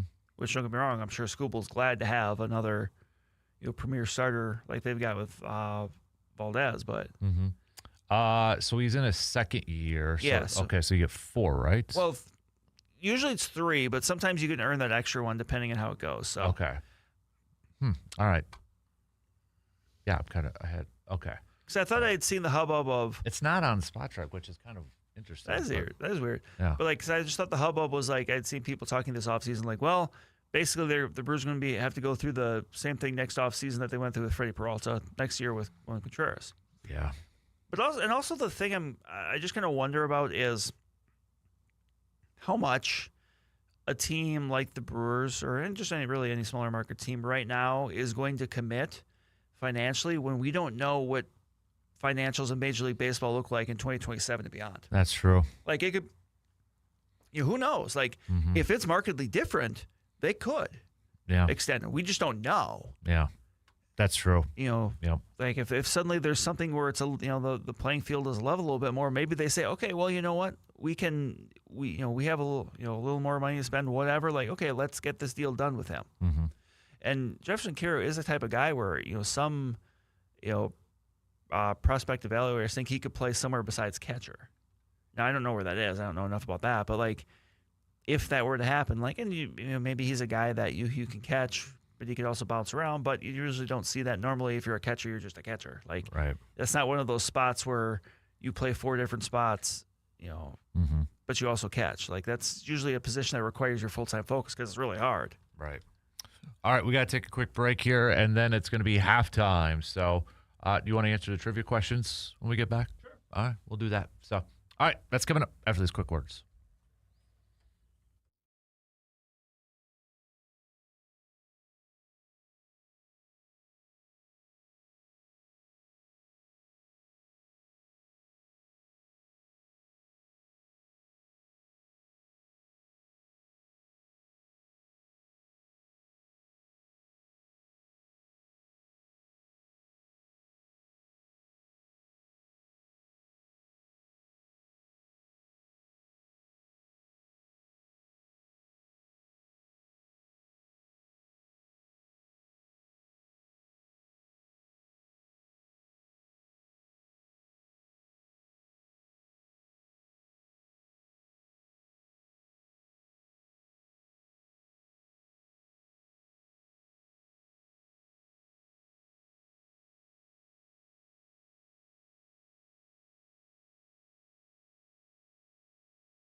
All right, just a couple minutes left until the to the top of the hour here. So let's answer Surveyor's trivia questions because he's probably getting too antsy right now. And He didn't give us any for a couple weeks now. Suddenly he's it's like, he's all okay, we got to Twitter-baited. work on his time now apparently. Yeah. So all right, give me your list. I got your answers. So You're right. I honestly, I'm not going to do well on this because I've been thinking about it and I'm not sure. I mean, there's one that's obvious. That might be number one. That's Jerry Rice. Yep. I think is he number one? Yep. He's Yeah. number one. I think that was the Chargers. It was like- 23. Yeah. Super Bowl 23. Yeah, I think that's it. So. That's not the Chargers. Oh, so then maybe that was like the Broncos or. Yeah, I mean, they had several blowouts in there. So I mean. Because Super Bowl 31 was Packers. Okay, and that was a few years before that. So good call. Yeah. About James White. No. I thought that would have Good been a good pull. one. That was a Good good pull, one. yeah. Deion Branch. No. Dang. I said I'm gonna totally crash and burn on this one. You were around for two of these. Two more of these. Okay. I'll give you a hint there. So two of the other ones. Yes. Uh, You want a hint on one? yeah. Greatest show on turf. Okay. Torrey Holt. Nope. Isaac Bruce. Yes. Okay. He's third. Okay. Yeah. This is like the first time I think oh no, you gave me a hint on the Vikings quarterback one because that's how I got Sean Hill. There is a Patriot on here. Okay.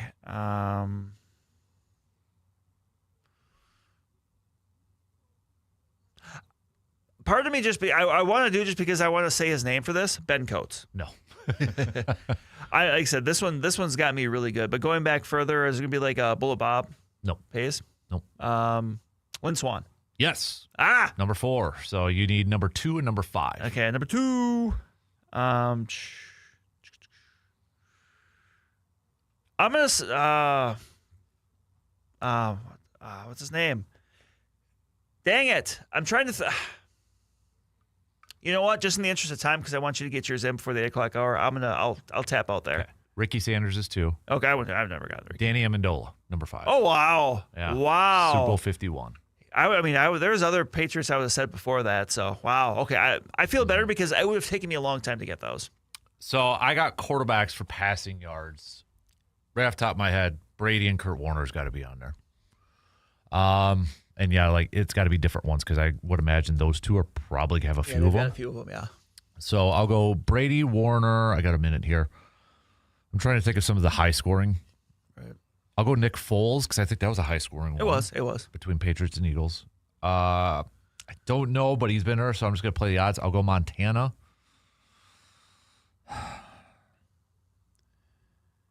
Interest time, I'll just say Matt Ryan. I don't know if he's up there or not, but yeah. Okay. So I'll just those are my 5 because I'm running out of time here. I only got 30 seconds, but I'm pretty confident in Brady and Warner. Yeah. Not great with Foles and Montana, just because I'm not sure with. I mean, Rice has a receiving one. I would think then Montana should be up there. Because that was yeah. So that's my 5. So because the one I would have thought of, but like it may not be more as impressive in hindsight for the yards was Steve Young in the Chargers one, but that because he threw for like 330 or something, but at the time that was super duper impressive and it was super dominant, obviously, but like. So it's Brady, Warner, Nick Foles.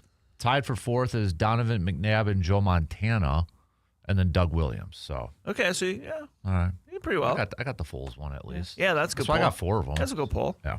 All right, halftime. 2 hours in, 2 to go. We'll be right back.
Halftime is over with. We are on to the third quarter. Send us your Super Bowl predictions, people. Let's get some predictions going on, all right? Send them on over, 715-830-1912. So, let's kick off this hour, Brandon. By the way, coming up in the 9 o'clock hour, we're going to have some fun because it's the happy hour. If you were listening to the pod last week, which, please, take a few seconds to help out a kid, all right? My kid has released a video asking for some help. Look up the Man Cave podcast because the Kid Cave podcast's on there. Subscribe, follow, Apple, Spotify, and YouTube. Give it a nice rating. It helps out the kid. Oh, that's his birthday gift, okay? It's not till the summer, but just telling you right now. But if you were listening to the pod last week that Brandon and I did, we are going to reveal the the Wisconsin semi-athletic Winter Olympics. You've got 5. You said 5. 4 or 5? I have 5. Okay. I've got 7 events. Good. So are we just going to do all of, or see if we have any overlap? We might have some overlap. Okay. But, I mean, because there's a fair amount of Olympic events, so I don't think we're out of line having that many. So we're going to do that, and then we may have to participate in a couple, depending on if we're able. There's some that I don't know if I really want to embarrass myself too much on this. So, or maybe we'll put it up there, then we'll leave it up to the listeners to vote who would actually win the gold in each of those events between you and I. Oh, geez. How about that? Wow. Yeah, we'll do that. So that just a little fun one coming up in the final hour too. So let's kick it off really quick with our cream of the crops. Well, my cream of the crop is actually going to probably can roll a little bit into the local sports spotlight when we get there. But earlier this week, Fall Creek boys basketball coach Rick Storley got his 400th career win. Nice. So in their win over Cadott. So Coach Storley's been doing it a long time, a lot of success. That's a Crickets team that is right in the hunt for the conference championship.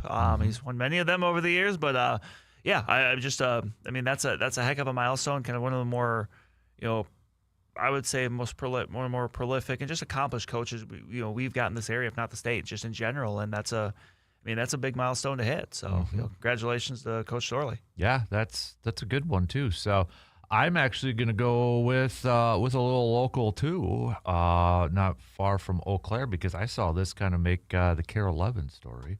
I don't know if you saw this. Is it Harold? Harold Mulhern, yeah. Yeah, 90s at the young age of 90, still coaching basketball at Osseo Fairchild. It's a really cool story. So right, and Harold has coached around the area. He coached McDonald for a period of time. He was helping out up in New Auburn. Mm-hmm. Like he's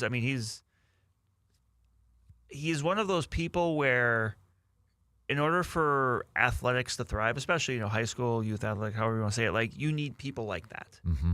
Like people that are going to be kind of selfless and put the time in to continually do it over and over and over and over and do a good job with it. I mean, that's a big part of it too. Yeah. Like he's a Hall of Famer. Like he is. Mm-hmm.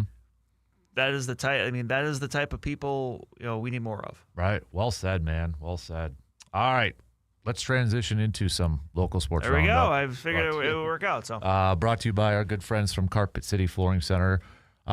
Going to start off with some girls hoops, it looks like? Yeah, I mean, last night I was at McDonald for a big-time girls basketball matchup between McDonald and Eau Claire Regis. Eau Claire Regis picking up the 66-49 win, so that puts the Ramblers right now in the driver's seat atop the conference. They're up by 1 game over McDonald with 2 games to go next week, the last week of the It's not the last week of the regular season, but it's the second to last week of the regular season. Okay, but still, man. I suppose it makes sense. But, yeah, Regis has got 2 games to go. They do have a big game on Tuesday against Fall Creek, a very good Fall Creek that's gotten back healthy here in recent weeks. So that's that's one that team is certainly not looking past. Mm-hmm. But that's a big one there. But I mean, that's a big win for Regis, not just for the conference ramifications, but also potentially for the postseason. Because last week, for the first time, the WI put out, and I forget the official term for it, but essentially they put out what the postseason seedings would be. Because remember, they're done through an algorithm that they have. They had a computer program, however you want to say it. They do it themselves.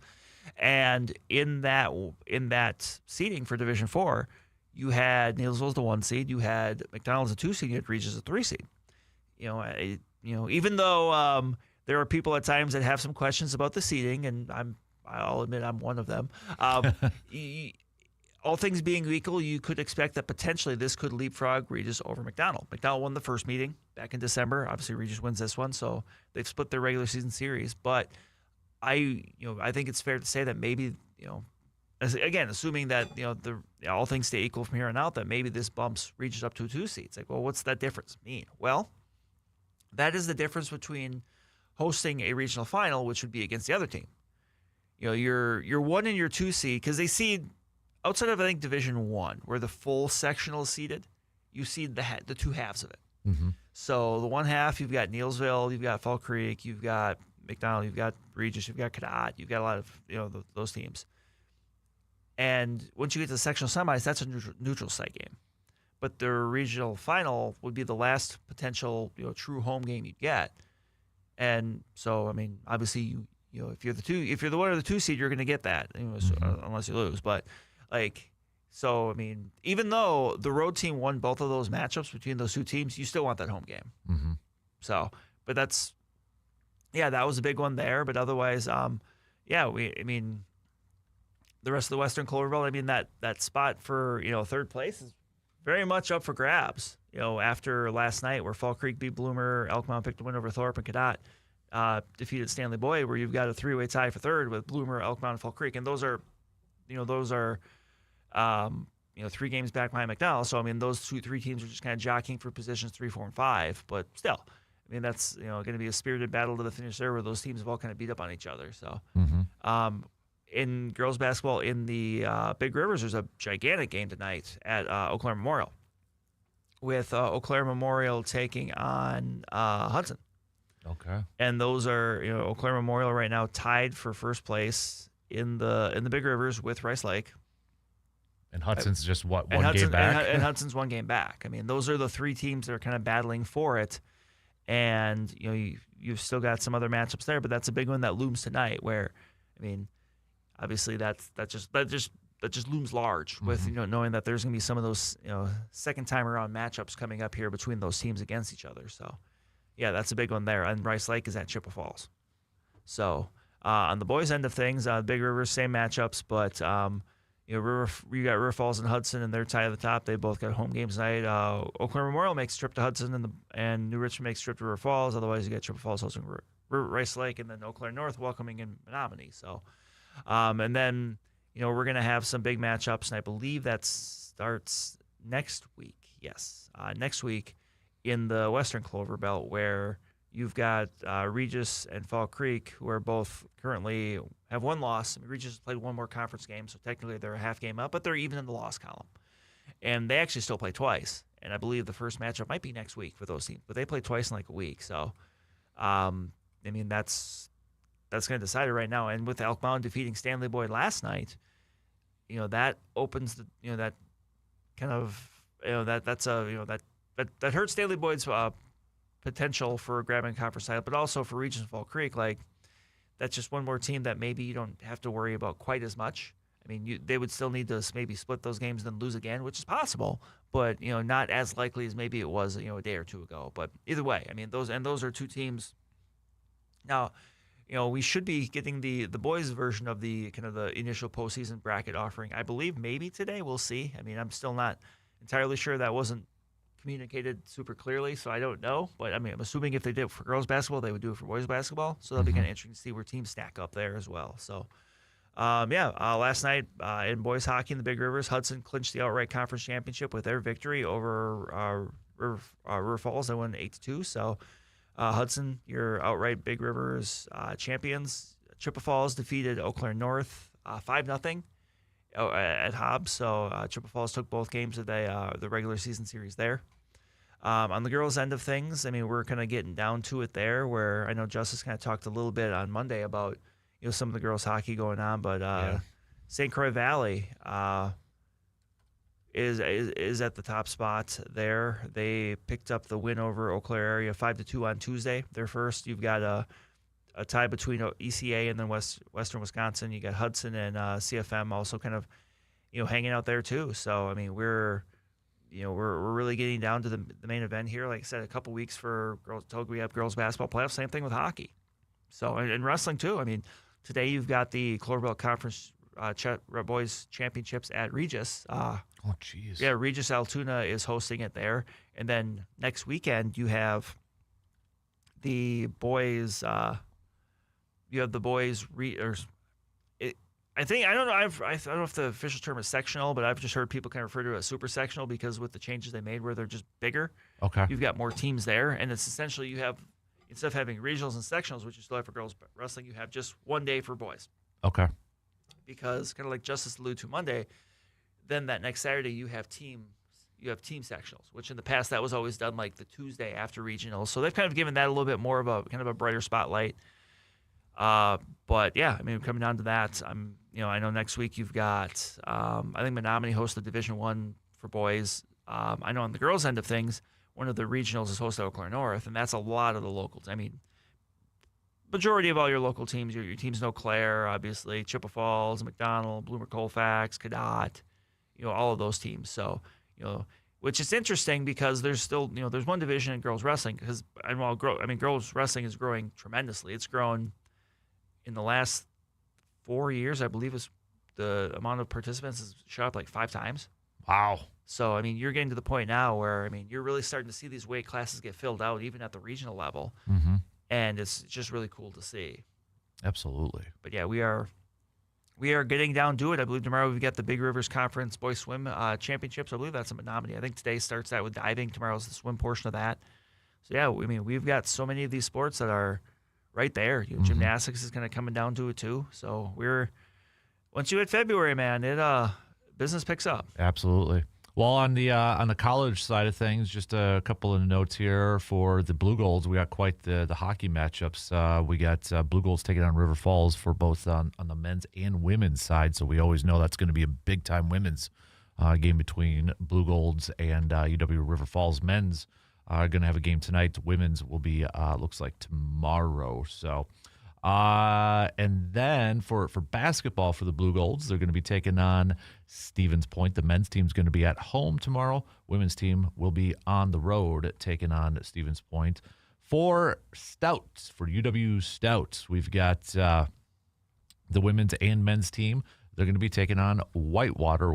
Women's team is going to be on the road.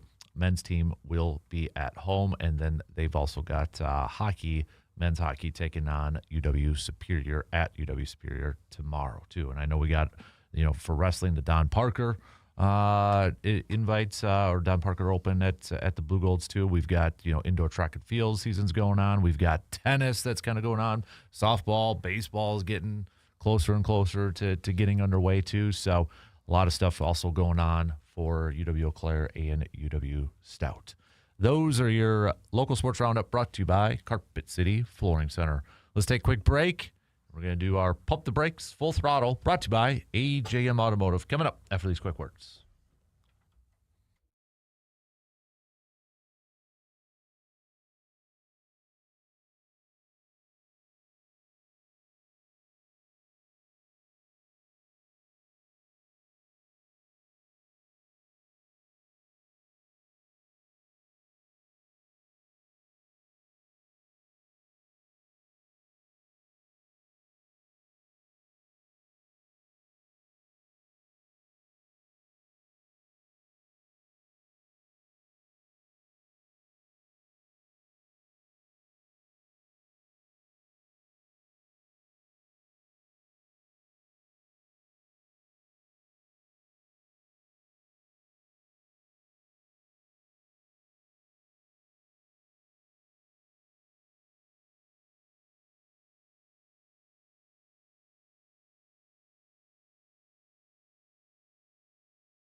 If you're looking maybe to fire up the grills for a little big game partying on Sunday, you need some brats, maybe you need some steaks, whatever kind of meat you want to throw up on that grill, go visit our good friends at Mike's Star Market in Eau Claire on the west side of Eau Claire. All right, I think that's where I'm going to be heading over either today or tomorrow and getting some supplies along with our good friends from Hy-Vee, getting the snacks and such. What, if anybody's listening, I hope that we got people listening. But do you have any traditions when it comes to Super Bowl, parties or get-togethers, or what's on the menu for this weekend? Because I want to start a tradition.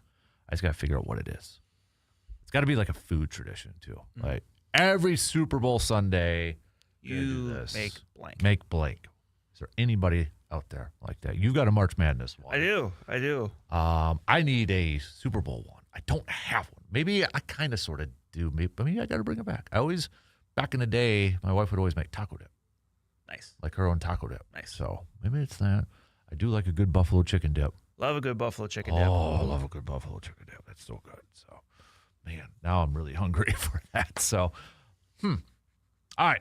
Pump the Brakes Full Throttle, brought to you by our good friends from AJM Automotive. By the way, reminder, AJM Automotive opening up their second location next week. Hey. So go check out their Facebook page for some of the details. But they've got their grand opening coming up February 11th at their new location, 1627 Bellinger Streets.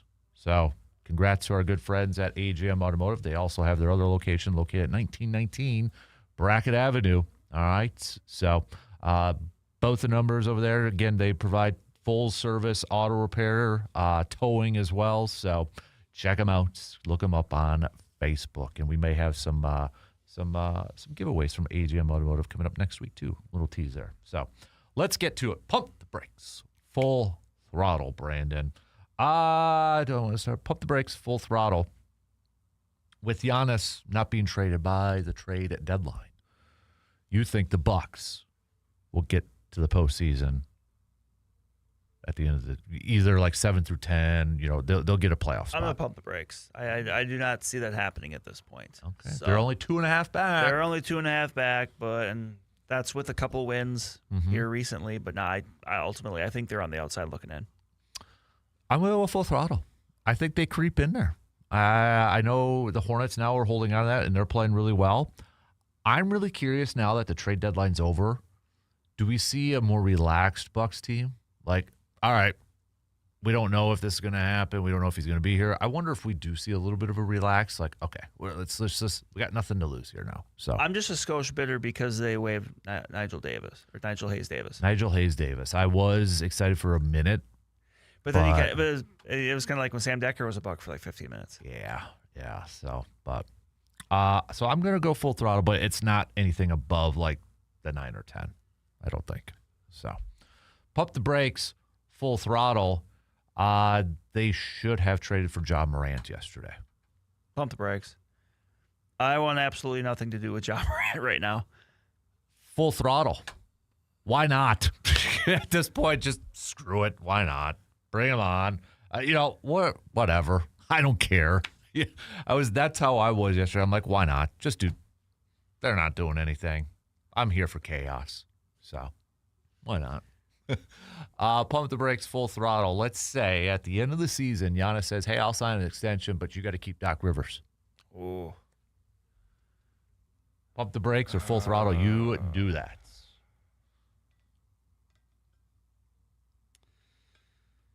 Man, sorry, I had to do that. I hate that it's come to this point, but man, like I have absolutely no confidence in him. Like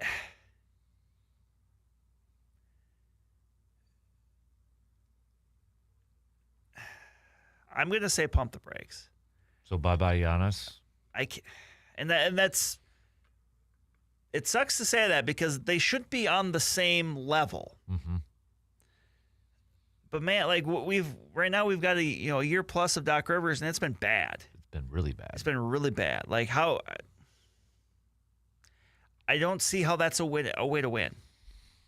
As great as Giannis is, I don't see how that's a way to win. Yeah. It's tough. But I might full throttle just because I want Giannis. But that's just, can I slightly tap the gas a little bit to move it into, I don't know. I would just say, It's Giannis, tough. can we have another conversation here, please? Yeah. Come on. Is there something else we can do, that would make you do that? You got another brother we can bring in? Yeah, right? So, hey, can we sign your son to a future contract, There we go. baby? There we go. There we go. Something like that, at that point. It's tough. I'm only saying a little full throttle because it is straight up fan. Yeah. It's straight up fan that I want Giannis as a Buck throughout his career. That's what it is. It has nothing. That's why I'm not a general manager. Right. For one of many reasons why. And it's also probably why the Orlando Magic ignored my letter when I said they should trade for Eric Montross when I was a kid. So that was after the Shaq era. I was not a Ronnie Cycli fan. So you were ready. Eric Montross was going to be the guy, huh? he was with Boston at that time. So I think I had an Eric Montross rookie card. I had plenty of Eric Montross cards. I'm sure there's a lot of people accident. that had a lot of them. Yeah, on accident. It was funny because Hudson now he's got a few car displays in his room, and he had this idea for one of them. It was an empty one. He's like, I'm gonna put who I think are the top. I think it was top 25 basketball players of all time. So he was gonna put each card on there. I'm like, oh, that's a cool idea. He's like, but I need a Vince Carter, I need a Larry Bird, I need a Magic Johnson, I need a Dikembe Mutombo. I don't know why he's got Dikembe in there, but he's got Dikembe Mutombo. I'm like, go downstairs, go in the box, you'll find them all. Because I had multiples of all those guys. Probably mixed in with all the Karl Malones, all the Patrick Ewings, he wanted an Olajuwon. I'm like, go help yourself. There's boatloads of those things down there. So, but yeah, there's who's the most random player that you had the most of? Jim Kelly, I had a ton of, I think. I would have to go and look because I do have my card book. Mm-hmm. I would have to go and look and see because I don't know. I mean, keep in mind these are all from the mid '90s, so yeah, I miss the '90s. Yeah, I do. All right, pump the brakes, full throttle, Brandon. This Super Bowl will be done with at halftime. Some people think that is. I'll pump the brakes. I'm sure when we get to picks, you'll know where I'm going with this, but I don't think it's going to be done at halftime. I'm going to pump the brakes too. I don't think it's going to be the case. So I already made my pick, but I didn't give a score. Okay. So I figured you wanted a score, so I do have a score. Yeah, I didn't get the score yet. So I don't. I think a lot of people are thinking that's going to be the case. Seattle's. I think the narrative is that Seattle's just going to. I think Mike Vrabel's going to have his team ready. Right. I think they'll hang tough. Yeah. I think they're going to be ready. And I think what's happening is he's probably using all that talk. Oh, yeah. I'm sure he'll play that up. Mm-hmm. But you should. Because so many times in sports, I feel like people try to overplay the underdog card. This is one where I do feel like that he could, given the talk around the team, he could. Yeah. Which I don't know. What's the line? Was it 4.5? 4.5, 5, yeah.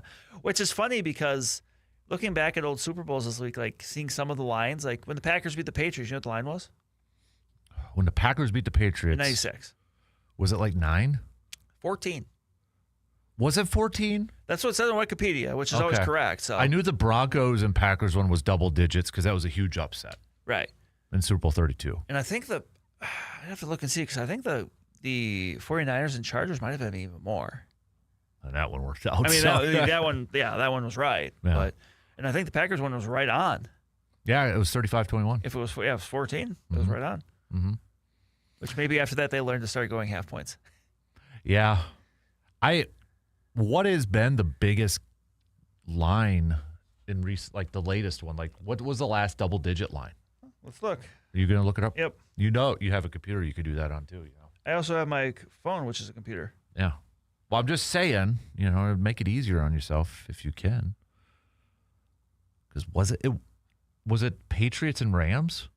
That 0-1 one? Could be. The last double digit line?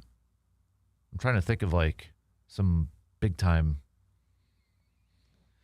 In more recent memory, Giants Patriots was.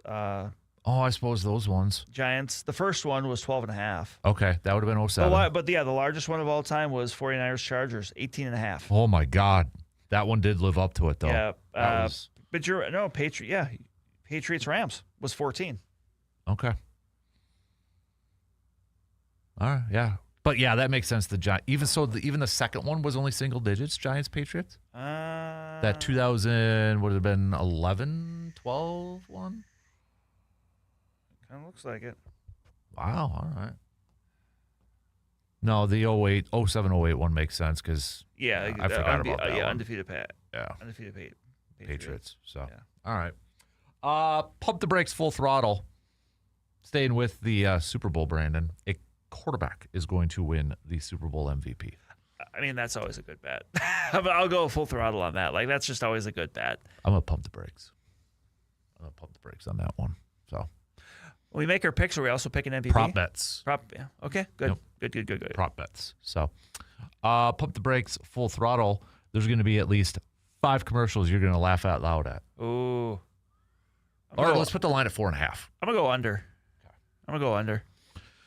Yeah, I'm going to go under too. I really don't like that they reveal some of them beforehand, and I blame social media for that because it's probably going to get leaked regardless, so maybe these companies are just getting ahead of it and throwing it out there. It still stinks. It really stinks. It does. Would you rather have the emotional tug at the heartstrings commercial a la Clydesdales and Dogs or the laugh out loud Dorito Mountain Dew type? I'd rather have the Dorito Mountain Dew type. Yeah. I don't need to be shedding tears watching the Super Bowl with a belly full of wings. Although you did see the Budweiser one, right? The one this that year? released? Yeah. No. Oh. I mean, you got an eagle on a Clydesdale to ruin it for you. So it was out there last week, but good job kind of staying tuned out from all that. I have the ability to do that with certain things. It's got Freebird as a song. Oh, it is. So and when I first saw it, I'm like, Freebird was in my head all day long after that. Just singing it in my head. So do you have like an all-time favorite off the top of your head? Or most iconic one that when you think about a Super Bowl commercial, it might not be your favorite, but it's the first one you think of? I think the one that always pops in my head, and I think it's just because of the era we're on. I'm going to go with the Budweiser Frogs. Yep. I think that's just the era. Yep. You know, obviously, where we're from, like 90s. Like, that and the What's Up. Yeah. Those are the top 2 for me. I think for probably just a little bit older than us was probably Where's the Beef? Because that was right before our era. Right. Because then, like, a little before our time, too, wasn't there the Bud Bowl? Yeah, I think so. Where you had, like, the different types of Budweiser or whatever. But yeah. Like, I mean. And now you have all these beer races. Yeah.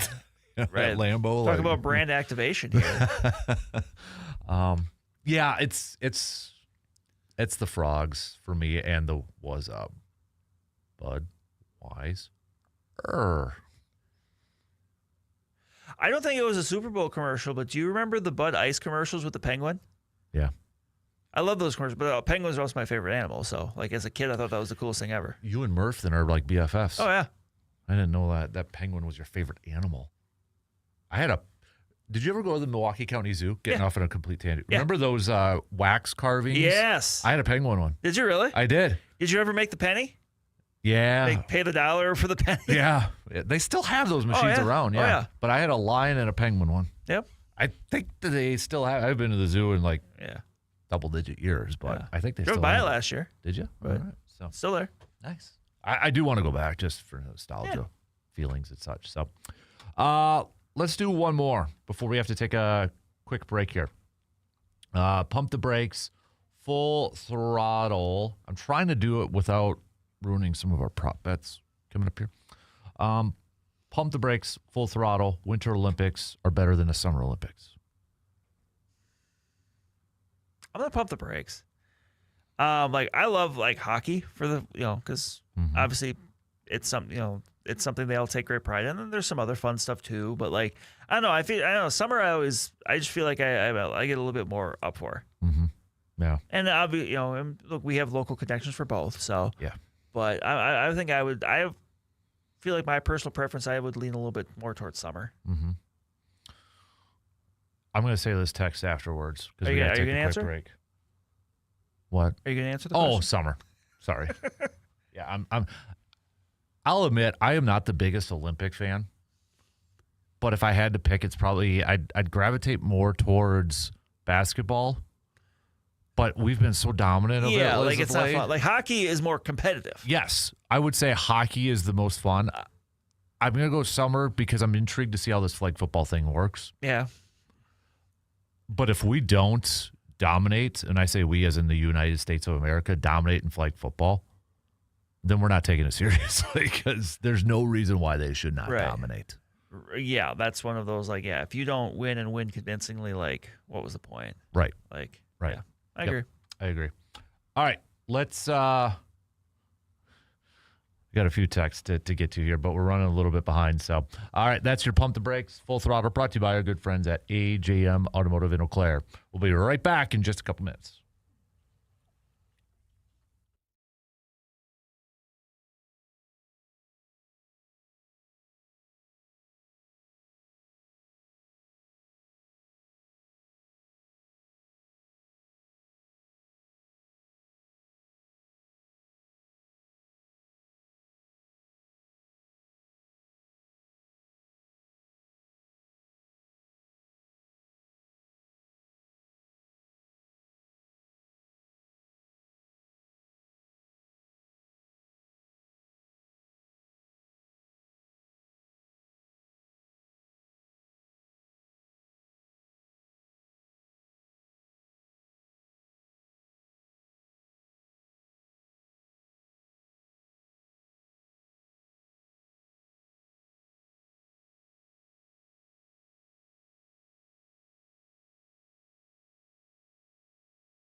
If you happen to have been in a fender bender because maybe you hit a deer or just an accident and such, and you need some auto body work done, look no further than our good friends from Superior Auto Body right here in Eau Claire.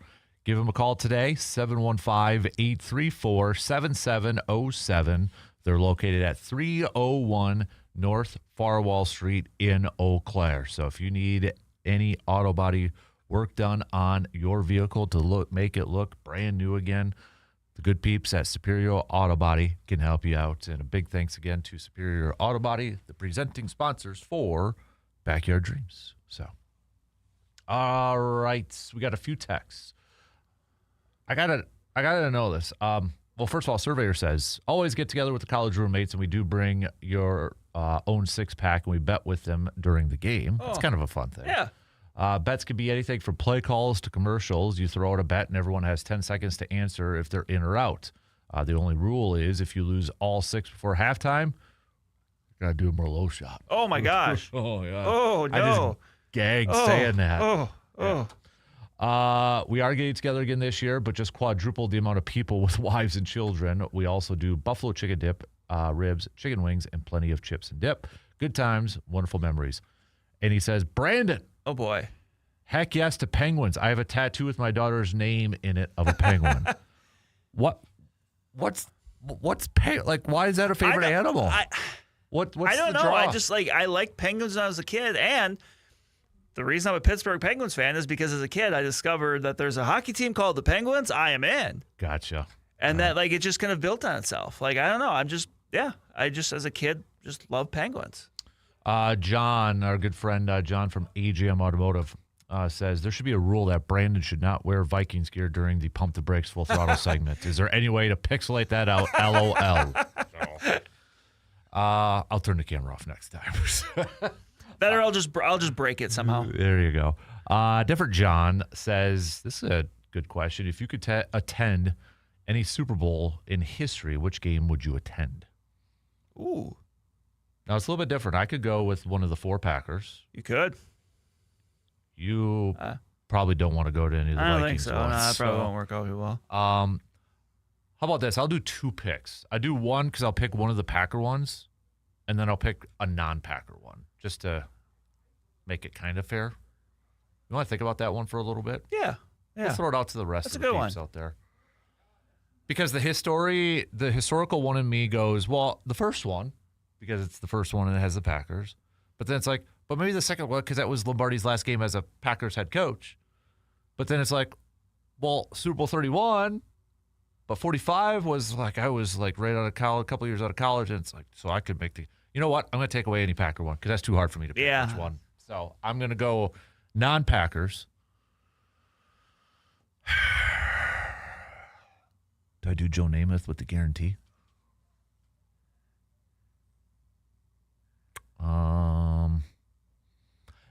Tell you what, I think it's between these two because they're, to me, 2 of the most entertaining. I'll use the word best. 2 of the best ones I've ever watched. Rams, Titans, and then I'm going to go Seahawks, Patriots with Malcolm Butler. Because that game still, it gets remembered because of play, but it was a good game. Yes, it was. Throughout. So, and then the Rams, Titans one with the drama at the end there. I think I know my answer. And if I'm here, I am just going to be a witness to the human experience. I'm going to say Patriots, Falcons. Oh, yeah. Just because I want to see what it would have been like to been in that environment at that time. Yeah. Where obviously 28-3, like looking around, like, obviously you'd have Falcons fan, and then just seeing the complete change in enthusiasm and depression from fans. like just seeing. I think that's what I would do, just to be in that. Mm-hmm. Yeah. No, that's a good one. Those are probably the 2 that I'm thinking of the most. I go back to, I don't know if it's the best one, but you're talking about a couple yards away from that Titans and Rams one. Yeah. I remember watching that as a kid. Well, do you remember the first one you remember watching as a kid? The very first Super Bowl I remember seeing a little bit of, I believe it was Bills Giants. Okay. Which I remember being able to watch the beginning of it, but then I had to go to bed. Yeah. See, then I don't think I slept very much because I wanted to know who won the game. You got a better memory than me. My first one that I can remember is actually that 49ers Chargers. That and yeah, that. I think I was in 3rd grade when that happened. Before that, I don't have a good memory. So I actually asked Hudson that the other day. I'm like, "What's the first one that you remember?" Because he's watched a few of them now. Yeah. And he said it's the 49ers Chiefs one that went to OT. Did it go to OT? I think it went to OT. It did. Because I let him stay up to watch that one. So and he's in 3rd grade now, so he's going to be able to, if he does remember that. So, all right. We got to take another break, and we're going to wrap up the 3rd hour. And then the 4th hour, by the way, Surveyor completely wrong said this earlier, which completely wrong. I don't know what the events are, but I'm placing G-Mans and C-Bombs 401k on Brandon. So, oh boy, for our unathletic or semi-athletic Wisconsin Olympics, you don't even completely wrong. I will even put that on because on my list, I think I'm going to beat Brandon in every single one of them. How about that, sir? Ooh. Challenge maybe accepted. All right, we're going to have some fun in that final hour, though, but continue to send us your Super Bowl picks. Do you have a Super Bowl tradition? What is it? Send it on over. All right, we'll take a quick break. Back with plenty more, though, coming up after these quick words.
If one of your hobbies is doing some auto work, maybe you have a hobby vehicle and such, and you're looking to maybe save some money on high-quality used auto parts, look no further than ASAP Used Auto Parts and Conrad's Auto Salvage. You can save some money on those high-quality used auto parts and from a place that you could trust.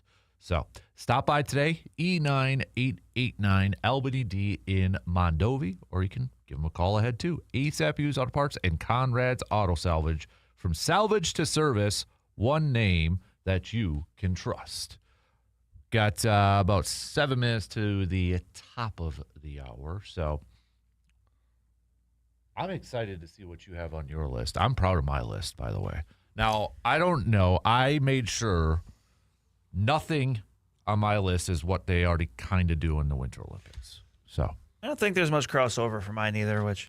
Also, by the way, I brought up to you during the commercial, but I have another Super Bowl commercial I need to add to the mix here. Okay. The 1 second Miller High Life commercial. Mm-hmm. High Life. High Life. With Wendell. He's passed away, right? I think he has. Yeah. Yes. So, John, we got a lot of different Johns chiming in. Says the first Super Bowl I remember is also 49ers Chargers. I remember cheering for the Chargers because they were my dad's favorite team. To this day, I still root for the Chargers, the memory of my dad, but I bleed green and gold. Stan Humphries. Natron Means. Alfred Papunu. Nice. And, of course, Junior Seau. Of course. Although, when I was perusing... Was Rodney on that team too? Harrison? Or was he after? Yeah, I think he might have been. But because I looked it up, and that 49ers team had 5 Hall of Famers on it. Chargers had 1. Which is Junior Seau. So the 5 on the 49ers were Steve, Jerry, Deion, Charles Haley. I'd have to go and look, but I think you're right on this, but I'll go. Was Ronnie? Ronnie wasn't on there, was he? Ronnie Lott? Ronnie Lott was done by then, right? I'm going to look it up right now. Yeah, Ronnie Lott was a 95 offseason and/or practice squad member only for the 49ers. So. Ronnie Lott was not. Yeah, no. Okay, all right. So yeah, no. Oh no. Who'd you say for your Steve? Yeah. Jerry? Yep. Deion? Yep.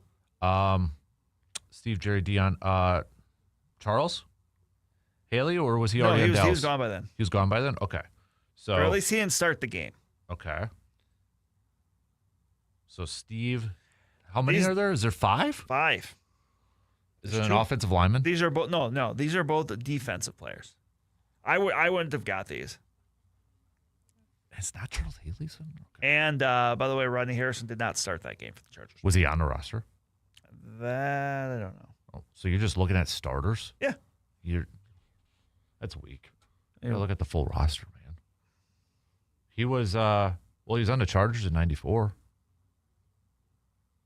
So he just maybe had not ascended. Harrison yet. was selected by the same year they made the Super Bowl. Yeah, so he was. So right after. Yeah. Okay. So the 2 other defensive, was it a linebacker? I feel They're like both defensive linemen. Oh Jesus! And it's not Haley. It's not Charles Haley. Tell me. Bryant Young. Oh, of course. Ricky Jackson. Okay, I would not have gotten Ricky Jackson. Bryant Young. God. All right. Son of a gun. But no love for Ricky Waters. Ricky was on that team. Yeah. Ricky Waters and William Floyd were the running backs. Mm-hmm. Chargers, I still have the Sports Illustrated from that Super Bowl. Chargers made the Super Bowl with the receiver tandem of Sean Jefferson and Mark Say. I thought there was a Jefferson. I couldn't remember his first name on there. But, well, I mean, it was because of Natron Means, dude. Yeah. Big old Natron Means, man. So. Natron Means business. As I think on my picture in my office that has the 93-94 NFL Topps Finest Natrons on there. Nice. So, yeah, pretty proud of that too. But, hey, you know what though, Brandon? I know you're a huge Pro Bowl guy. Big time. So, I mean, we have to stop the running bit now that Joe Flacco is not a Pro Bowl Hall quarterback. I don't like that. I like that. we can't say that anymore. I mean, If there is no greater example, no offense, Joe Flacco, because he is the elite. But if there's no greater example of the poo-poo that is the Pro Bowl now, where you had your quarterbacks, 3 from the AFC, 2 of them were Shador and Joe Flacco. Shador. Fun fact, Natron Means is the current running back coach for North Carolina. No. Yeah. Under Bill? Under Bill. Oh. What? Wow. All right. Well, good for him. Good for him. So, was the... Oh, no. Never mind. I keep thinking, I don't know why, every time I think of Natron Means, I think of Lorenzo Neal for some reason, too. Well, I mean, 2 big Chargers running backs. Yeah. But Neal was more of a fullback, wasn't he? Yeah, Neal was a 100% blocking fullback. Yeah. Make fullbacks great again. Now, during the break here, I'm going to be looking up Natron Means highlights. That's another guy I had a lot of cards of. Was Natron Means. So I think I thought about doing this. I think I'm just going to do it now because we're doing it at this minute. On my Facebook page, I'm just going to randomly pick a day and say, first random athlete to come to your mind, name it, and just see everybody like post. Well, you could be a little more specific too, like Name your random random NFL NFL player. Yeah, so you get more. Yeah. What day of the week should I do that? Wednesday? Random Athlete Wednesday. Like a wild card Wednesday? Yeah. You do have it up. Yeah. 5'10", 245 as a running back. You bet. What was his 40? Can you find that out during the break? I can try. Because if it's anything below 4.5, that's impressive. By the way, should we do our own combine this year and really embarrass ourselves? We did the 40 once. We did. Oh boy, yeah. I don't know if I want to. My quads and hammies will just tear apart. Engage your glutes. 3 in, final hour coming up next.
Final hour kicking off right now on this crazy Friday morning. So we're going to have some fun in this one because we are going to create our very own Winter Olympics, Wisconsin Semi-Athletic Winter Olympics.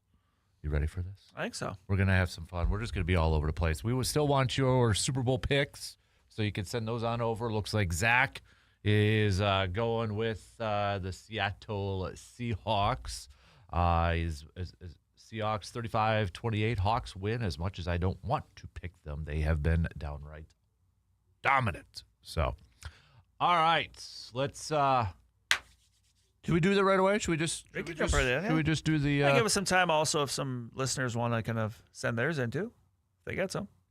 Yeah, we can do that. We can do that. So, all right, the first annual. That's going to annoy people whenever they say first annual. I do it on purpose now, so just because it makes me laugh. How stupid stuff can annoy people.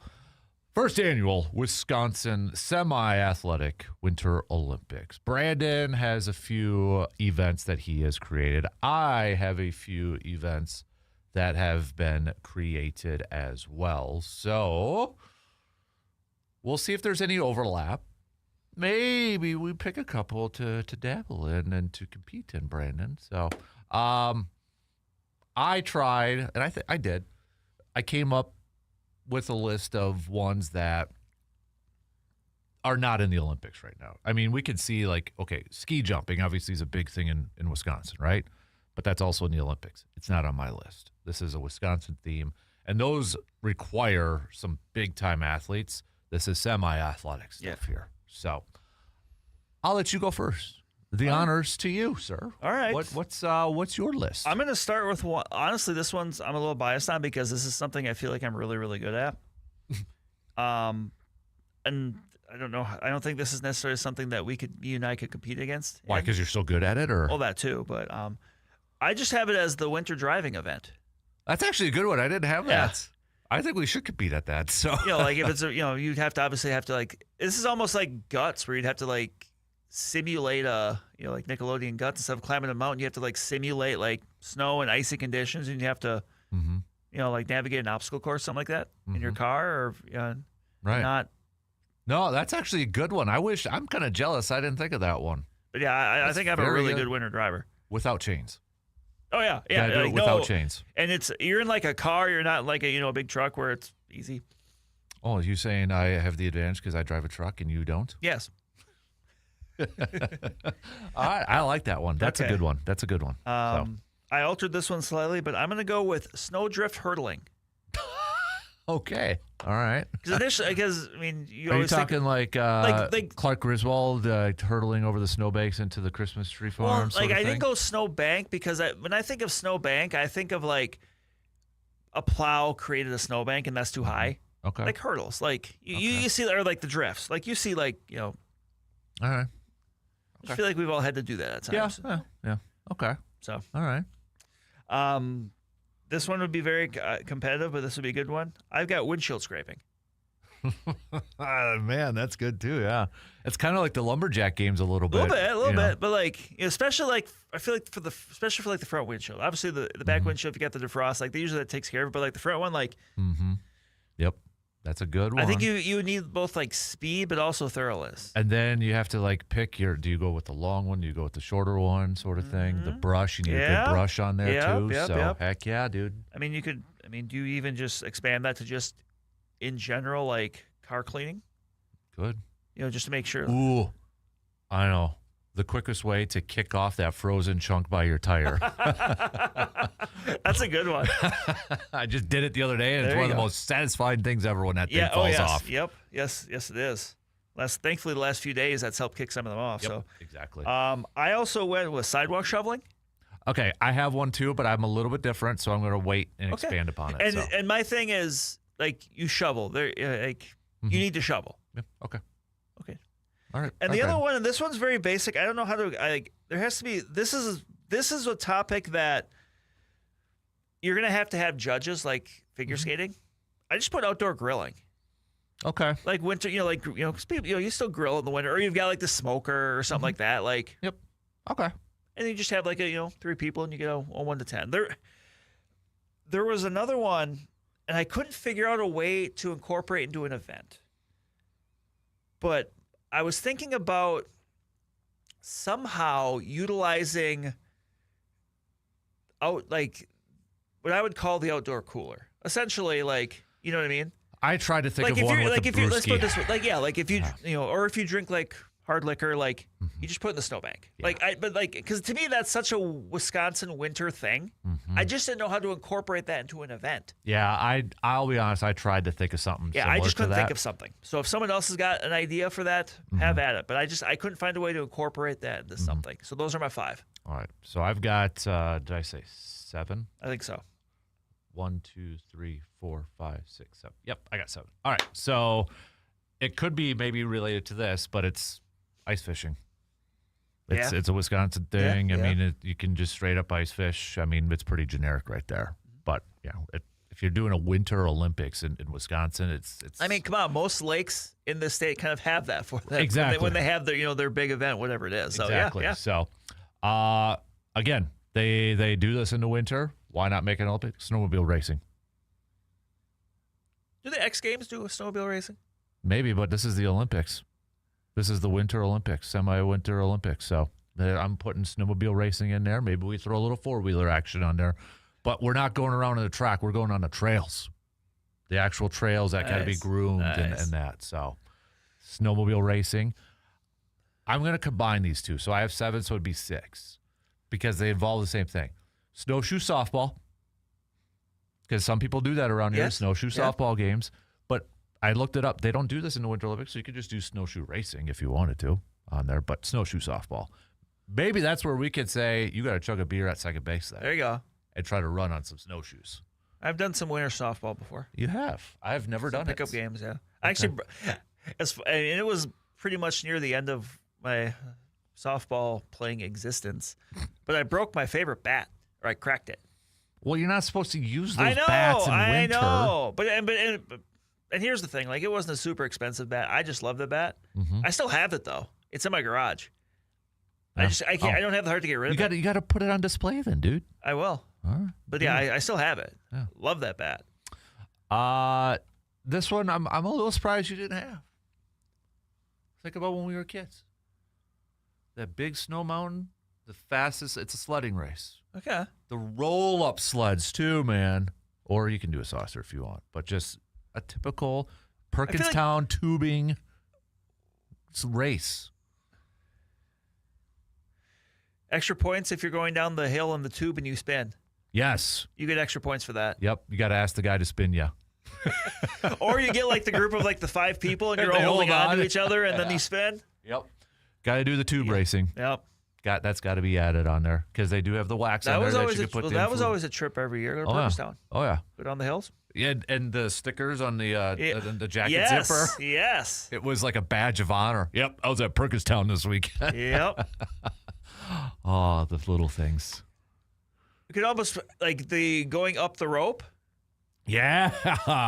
It took me to get the hang of it. It's like you can't slide. You have to hold on to the rope so it pulls you up. Otherwise, the rope's just going to slide through you. That's a good one. I didn't even think of that. Okay, so my snow shoveling one here, I actually have categories. Okay. Best snow shoveling performance, by hand with a shovel, snowblower. Okay, separate categories. I can get on board with that. And a plow. Yes. Okay, I like that. I like that. The decisions have to be based off how quick and how clean. Yes. I would agree with that. So it just can't be the fastest because it could look like crap. No. It's got to be quick and clean. Quick, clean, precision. Yeah, the 3 different categories there. I like the That's categories. why I said best performance in snow shoveling. Sounds like an Oscar. It does. And the winner for best performance in a snow shovel, Steve from Crivets. Man, he'd really got to the edge on that driveway and no slip spots. This is Steve's second award for. There is a guy that is down the street from me. I don't know how he does it, but I swear to God, There is no snow on his driveway after every single time he shovels. He's got a heated driveway? And snowblower. I don't think so. Maybe, but it is like clean, and it annoys me because I'm so jealous. And he's on a hill too, so it's like a hill driveway. I'm like, come on. There's trees covering it. There's got to be. It can't be the sun. Just it might be a hill. He is like chef's kiss with that. He would win the snowblow division. I know he would, and it just it bugs me because I'm like, how do you get it so clean? Like there's not a speck on that thing. It's magnificent. I think Wisconsin dad would be proud of that performance from him. I don't know if he wants me to say his name or not, so I'm just keeping it out there. But yeah, I'm definitely jealous of his performance for sure. So, but that's my list. There we go. I think it's very Wisconsin-esque. Yes. Very Wisconsin theme. I think there's a couple of them that we could probably compete against, but I don't think we're going to. No. Unless you and I want to take a trip to Perkinstown. Oh, my gosh. I don't know if I'd be scared probably now to go down there. I'm just like, oh. I feel like I don't think we would be allowed to do it, but I feel like you and me, one of them we'd have to do is like if we went down the hill, we'd have to see if you have to go down with a beer and you can't spill it. Oh, there you go. I don't know if that's allowed. Probably not. But I don't think so. We'd have to get like special privileges. So, belly or butt? I do both. Yeah? Yeah, I mix it up. Yeah. Obviously, butt for the holding on of the beer, right? Oh, yeah. I'm not going to be. But, yeah, I did both. I mean, I'm trying to think also, too, like, what about like a snowman contest? I thought of that. I mean, that'd be good for the kids. Kid Olympics one? Yeah, that'd be good for the kids. Or snow fort building contest. Yes. Snowball fight. Kind of like a paintball one. Mm-hmm. I wanted to think of something. Best performance of staying on your feet walking across ice. It's something I always think about when I'm like on a hockey game on like an ice rink. Like every time I'm on Chippewa Ice Arena, like I don't think I've ever, but like I take the penguin steps. Yeah. Is that why you like a penguin as your favorite? I don't know, but it's just kind of a happy accident. You really wish you were a penguin? Like Step Brothers movie when Dad wanted to be a dinosaur? You wanted to be a penguin? Penguins are cool animals. Animals or mammals? They mate for life. They're loyal. Love. They're like Canada gooses. Okay, Letterkenny. All right. I like that. That was a good one. So, how about, again, Super Bowl traditions and such? If any of our listeners out there have any good Super Bowl traditions, please let us know. You have a March Madness one. I am on the hunt for a Super Bowl tradition. So I need some ideas. Throw me some ideas, Brandon. Really now. Right now. Quick. Should I do buffalo chicken dip? Should I do taco dip? I'm a big dip guy. Yes. I think I got to do one. You're the biggest dip I know, so. What's my go-to? You're the biggest dip I know. I know. Maybe there's a dip out there I haven't tried. Yeah. Could I combine somehow 2 greats into one? Buffalo chicken into a taco dip. Is it possible? I don't know. I'm sure it's possible. I'm just saying those two specifically. I don't know if they mesh. Should I try it? You could try it. I remember one time, this was before I did this, I was out of college. I was working at the Y, and I thought I should create the Dan burger. Little did you know. Little did I know, but I had some weird stuff on that thing, dude. I had a burger patty, bacon, pepperoni, I think maybe. Interesting. Maybe not. A fillet of fish. Because I just wanted some like random. It actually was good. Oh, and a fried egg. I did have a fried egg. I feel like if I had a custom burger, one I would just be called the Brandon Burger, but you know, I feel like it's just a mushroom and Swiss burger with jalapenos. Well, you're pretty plain. I can't. I have known from my friends for my love for mushroom and Swiss burgers. Yeah, I love a good mushroom and Swiss burger, and then I like jalapenos on like burgers. So, yeah. Yeah, I like jalapenos on. I like jalapeno poppers and just jalapenos in my nachos. And that's something I've as I've grown, like when I Did was we do that top 5 yet? Best bar apps? We have. We I did? think we Okay. have. We I have. think we did.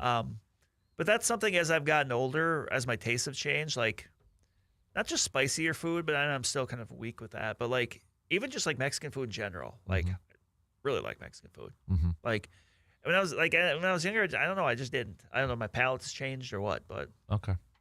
All right. So good stuff. We'll take a quick break here, and we got plenty more coming up. We'll get back to some more Super Bowl talk. How about this? Favorite Super Bowl commercials. We kind of already dabbled in some of them, but we'll let some others chime in on this, right? So send those on over. Hit us up with a quick text. We'll take a quick break and be right back after these few words.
Just cruising on through on this Friday morning. Let's talk some Super Bowl memories, commercials, and such. So we're probably going to have a lot of the very similar ones between you and I. The Frogs, Budweiser, the Was-Ups, Doritos, Pepsi's, kind of ones always are out there. I don't know why I keep thinking of this one, monkey baby puppy or something like that. That's a newer one, though. It is kind of the talking babies with E-Trade or something, too. Yes. Yeah, that one. Clydesdales, they're all up there. So, but it's definitely the Frogs or the Was Up. Most memorable. Yeah. And I will say, it's been a while, I think, laugh out loud for me. I think there was one last year that was decent, but I can't remember what it was. Oh, it was Seal and Mountain Dew. Yes. That one. Yeah. That was because Kissed by a Rose on Batman forever. So love it. So any other ones kind of stand out to you? Not offhand. I think you've done a good job of covering it. I covered you. All right. Yeah. It is your show, after all. Thank you. I don't want to upstage you. Let me ask you this. Since it's Olympics and Super Bowl, what would you rather have? If you could just have one thing, doesn't have to be your favorite team, a Super Bowl ring or a gold medal? I feel like a gold medal. So you could just wear it? Yeah. I mean, would you wear it around town if you got one? No. I would. I mean, why wouldn't you wear that into an establishment and be like, free drinks? Yeah, but people are people going to probably know who you are? I don't think so. No. If a random Olympian just walked in, would you know that that's an Olympian? Besides Michael Phelps. If Kenny Bednaric's walking around Rice Lake, you think people know who he is? Probably, but I'm saying like if Kenny Bednaric went to Milwaukee or yeah, but that's not his hometown. I'm not saying just hometown. I never said just hometown. Walk into any establishment with your gold medal on, people are going to be like, dude, I'll buy you a drink. Because it's going to start a conversation. Who are you? Oh, I'm so-and-so. I won this speed skating in the 2026 Olympics. Well, let me buy you a beer, sir. That's what I would do. Follow up. If you could win an Olympic gold medal in an event, what would it be? Winter or summer? Either or.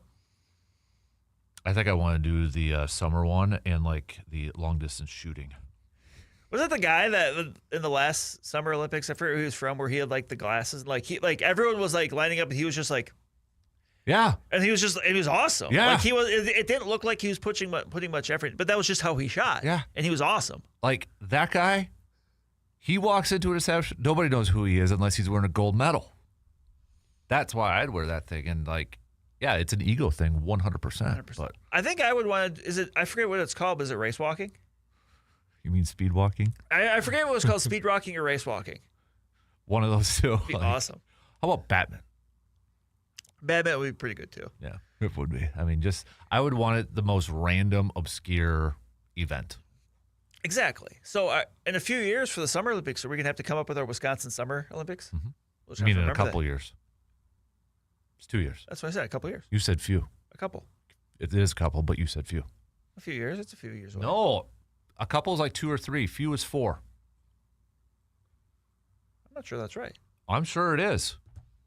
A couple is either 2 or 3. A few is 4. How can a couple be 3? That's why I said 2 or 3. That's what I mean. How can it be 3? It should be just 2. I always thought it was 2, but then I was corrected that it's like 2 or 3. Really? Are you going to ask ChatGPT?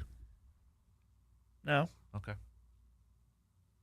You're Googling it, though, aren't you? I am Googling it. Yeah. Is couple considered?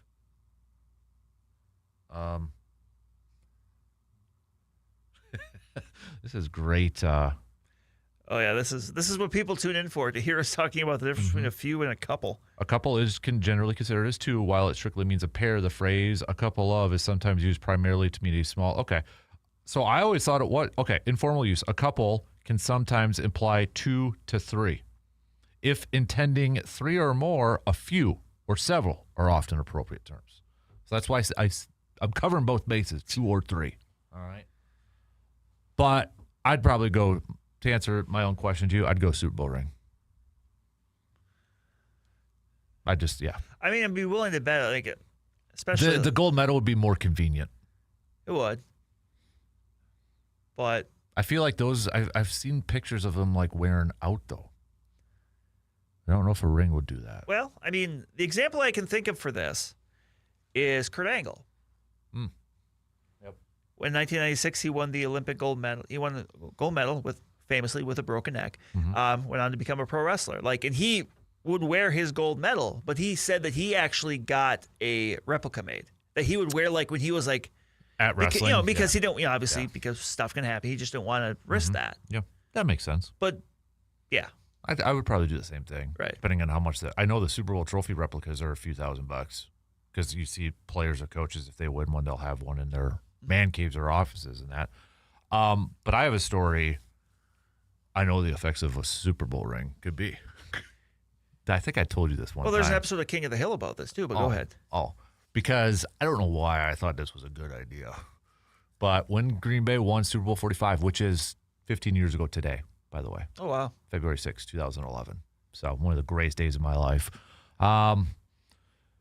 Jostens, Jostens, saw a market and created a line of jewelry to commemorate the Super Bowl win.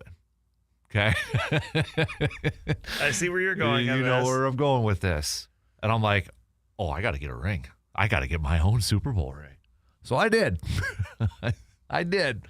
Remind you, I'm like 21, 22 years old out of college for this, and I've got a full-time job, and I'm like, didn't know anything about budgeting and saving money. How did you pass this off with the significant other?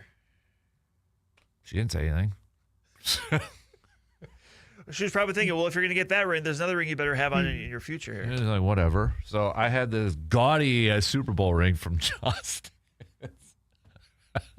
with a big G on it, fake diamond or whatever. And you can have it customized like a high school ring. So I wore it one time. I was living in Rapids at the time, wore it to the grocery store, okay? And at the grocery store is a bank, and I must have made a deposit or a cash, a check or what, and I'm wearing this gaudy thing, okay? And it was actually a Sunday game day. It was it was like morning of or something like that. So this was the next year then? This was the next year, yeah, because the ring obviously came after that. Right. So do my thing, and then we go to checkout. The bank calls me over. They see me in the checkout line with Veronica, my now wife, and they said, can you come here? I'm like, something happened. Check. And they're like, we looked you up. Is that a real Super Bowl ring? They're like, we looked you up on the Packers roster. We didn't see you. I'm like, no, it's not. And then I'm thinking, you do realize there's a game today. Would I be in the grocery store in Wisconsin Rapids? First of all, there's a bank that's open on Sunday. Yeah. Wow. It was I think it was like an Associated Bank or something like that in there. But yeah, I know there was a game that day. So it was one of those weird. Yeah. Did you continue to wear it after that? I did a few times, yeah. This was also during my early 20 egos when I had a bunch of people tell me at that point in time in my life I looked like Aaron Rodgers, and I ran with it.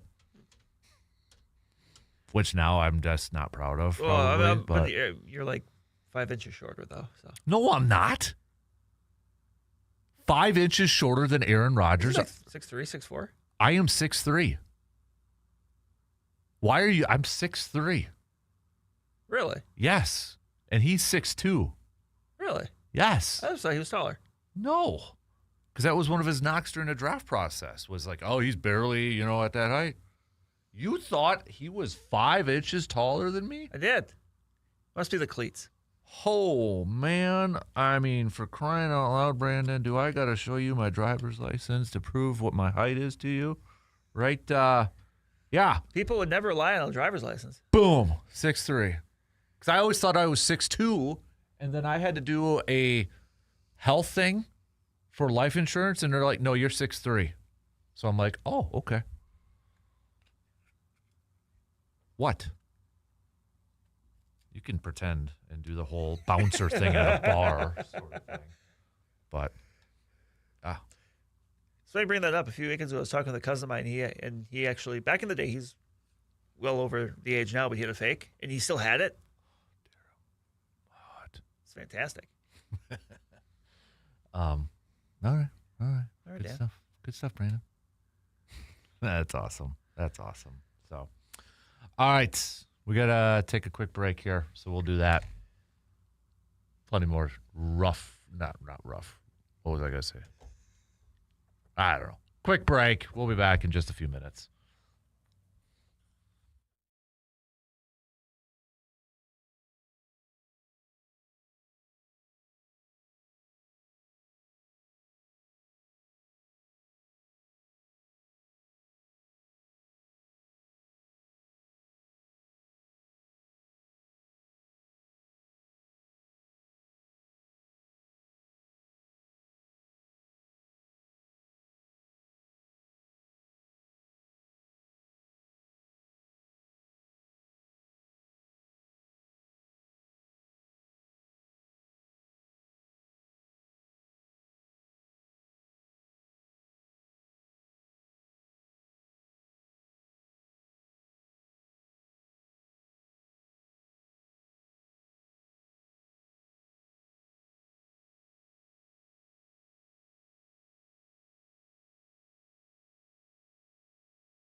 So this just popped up, but Sonny Jurgensen passing away, the former Washington quarterback. Yep. Was quarterback when Lombardi was there for a year. I think he was Philly too. Was he an Eagles quarterback? I believe Sonny at one point too. But yeah, that just I just saw it on social media that the Commanders announced it. So, man. Last call for your picks for the Super Bowl. If you want to text those on over, please do 715-830-1912 on that Shoe Doctors bullpen line. Got to get up some prop bets for this thing too, because we're going to do an extended version of our picks because it's going to be the final football game, man.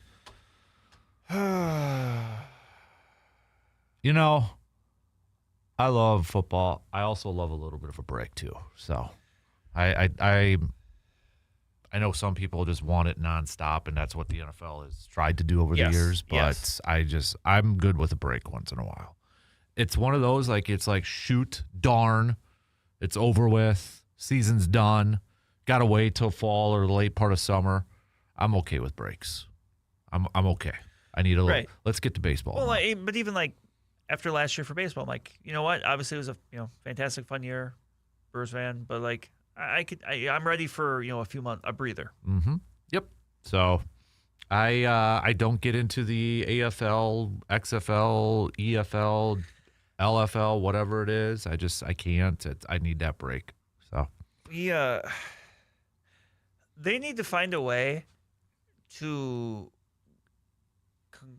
cooperate with the NFL and almost treat it like where you can loan out some back roster guys. Yeah. Like what NFL Europe kind of was. Yes. Where guys at the back end of the 53 who you would think would be excited to go do that because it would give them an opportunity to kind of show themselves when that doesn't really always happen outside of practice. Right. Yeah. No, I agree. I know some of the players that are in it now because Clayton Toon's on a team. I saw that a couple weeks ago. And we've seen players in that league, get a chance and go up. But I almost feel like I think the NFL would almost have to run it or really be, put that logo and, where a team almost has a team attached to a minor league farm system. And that's it. You would, it's almost like one team. I mean, there's 8 teams, so you can just do one team has a representative for each division, like the NFC North team, which is whoever, and then that's a good idea. Maybe you spend 3 players there, so it's 12. So it's not everybody, but it's enough. Yep, that's a good idea. So, well, we know the NFL head coach openings are all filled up now too because Kubiak's going to be the Raiders. I think I got 3. I didn't get one. I don't think. Stefanski, besides Harbaugh. Kubiak, because that was not counting Harbaugh. So Stefanski, Kubiak, Halfley. Yeah. I don't think I got any of them. I had Kubiak somewhere else. I think I had Kubiak at Atlanta, going with Matt Ryan. But yeah, kind of a weird. I don't know if weird's the right one, but different. A unique cycle. A unique cycle. That's a good one. That's a good way to put that. Yeah, unique because you look at it and it's, yeah. Do the Packers play the Cardinals next year? They do not. Poop. Nope, they do not. I looked that up right away too. So, but I appreciate Mike LaFleur copying Matt LaFleur with his offensive coordinator hiring, where Nathaniel Hackett was going to be the quarterbacks coach in Miami, and now he's the offensive coordinator in Arizona because Matt LaFleur's first offensive coordinator was who? Nathaniel Hackett. So, but I'm curious to see how that one works. I am too. Really, and I get it. He's had more experience as an offensive coordinator than Matt did. Matt was an offensive coordinator for 1 year with the Rams, and he went to the Titans to call plays, and then he's head coach. Where Mike called plays for the Jets, then he went to the Rams, didn't call plays though. So, but I'm kind of curious to see how that one works. I just think it's a really tough division, and you don't know what the quarterback position is at this point. It's going to be tough. Right. So, but it got 2 brothers in there now. 2 sets of brothers, I should say. 2 pairs of brothers. Harbaugh and the LaFleurs. I saw Matt was still hanging out down there in Arizona watching a Phoenix Suns game, dude. How about getting back to Green Bay and figuring out the rest of your staff, bro? Just saying. let's take our break because we got a lot of picks. Not only Super Bowl, prop bets, but Puppy Bowl. Because I just saw it on the TV and I'm like, yeah. So, all right, lots of picks coming. Final break. We'll be right back after these quick words.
Let's jump right into it. We got picks and some prop bets and such.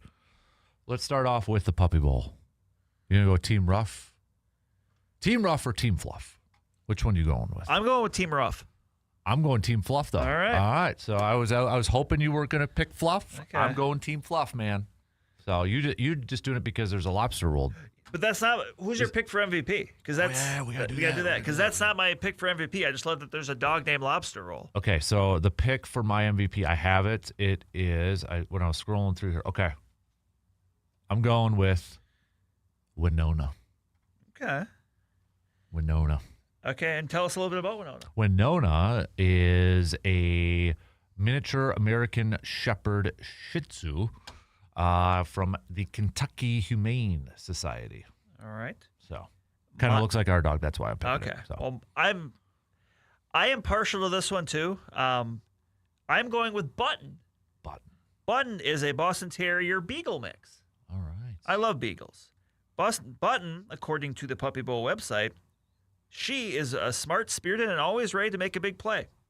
Lots of energy. Anyone that's ever had Beagles know that Beagles, especially when they're puppies, a lot of energy. I found another dog that It's going to be a Button. I found another dog that looks more like our dog, and it's on your team. Which one? It is, here it is, B. I'm going to go B. I'm making my pick now. I'm sorry.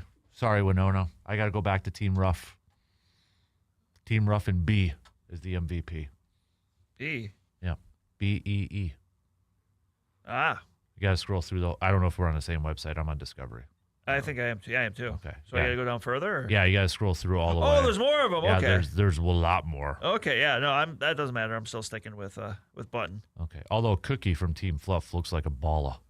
So, yeah, I got to. You're not going to go with Barker Playfield? How about Duke Snugglebug? That's on Team Rough. That's. Oh, there's B. Yep. Yeah. No offense to the other dogs. I'm going to have to go with Team Rough. So, all right. Let's do some prop bets, shall we? Let's do some fun ones. We got the National Anthem. I'm sorry. National Hall of Fame. The anthem. Over under 119 and a half seconds. Okay, so that is 2 minutes. Like 2 minutes, yeah. Okay, sorry. That's my math going in my head. Who's doing the National Anthem? Charlie Pugh. I'm going to go over. I'm going to go under. Okay. I'm going to go under. Push. Push. Heads or tails? Heads. I went with heads, too. Let's go. Who scores the first touchdown? Seahawks. I'm going to go Seahawks, too. Is it a run or a pass? Pass. Pass. I'm going to go 2. So, who suffers the first turnover if there is one? Ooh. I'm going to go Seahawks, too. Yeah, I can see a Sam Darnold pick. I'm going to go Seahawks. Let's do, because those were just actually off the top of my head. Oh, okay. These weren't on there. But let's do color of the Gatorade. I was hoping you'd say that one. Yeah. Is there the options there? Or? Blue/green, orange/yellow, clear, red/purple, none. Oh, clear. That would be like the ice then, right? The ice, or if it's like the name what if it's ice. water? Yeah. Yeah. Well, that would be none then. Be water. How can we tell? Is there going to be if it is that clear, like how crazy would that be to like? I think clear is like the white, Okay, the foggy. yeah, I think yeah. I'm gonna go blue-green. Okay. So, let's do then. I'm trying to think. Is there any other? How many? I'm trying to think of some good ones and like fun ones off the top of my head. How many references to Bill Belichick and the Tom Brady era Patriots? Oh my gosh. Let's put the line at 6.5. Over. Yeah, okay. Over. How many references to the last Seattle and New England yeah. Super Bowl? 3.5. We'll put it at there. Under, but there's 3. Like it's just under. Yeah, I'll go with that too. I like that. So that means I did a good line on that. 3.5. I think so. Okay. I think so. That's good. All right. Let's go. How many over under? We'll put it at 2.5. Super Bowl commercials you actually like. I'll go over because I feel like opens up more. Like, oh, that's clever. Not like, laugh out loud. Yeah, It's- but yeah. I'm gonna go over. But I'm I'm gonna on. say like 4. Yeah. Somewhere around there, 4.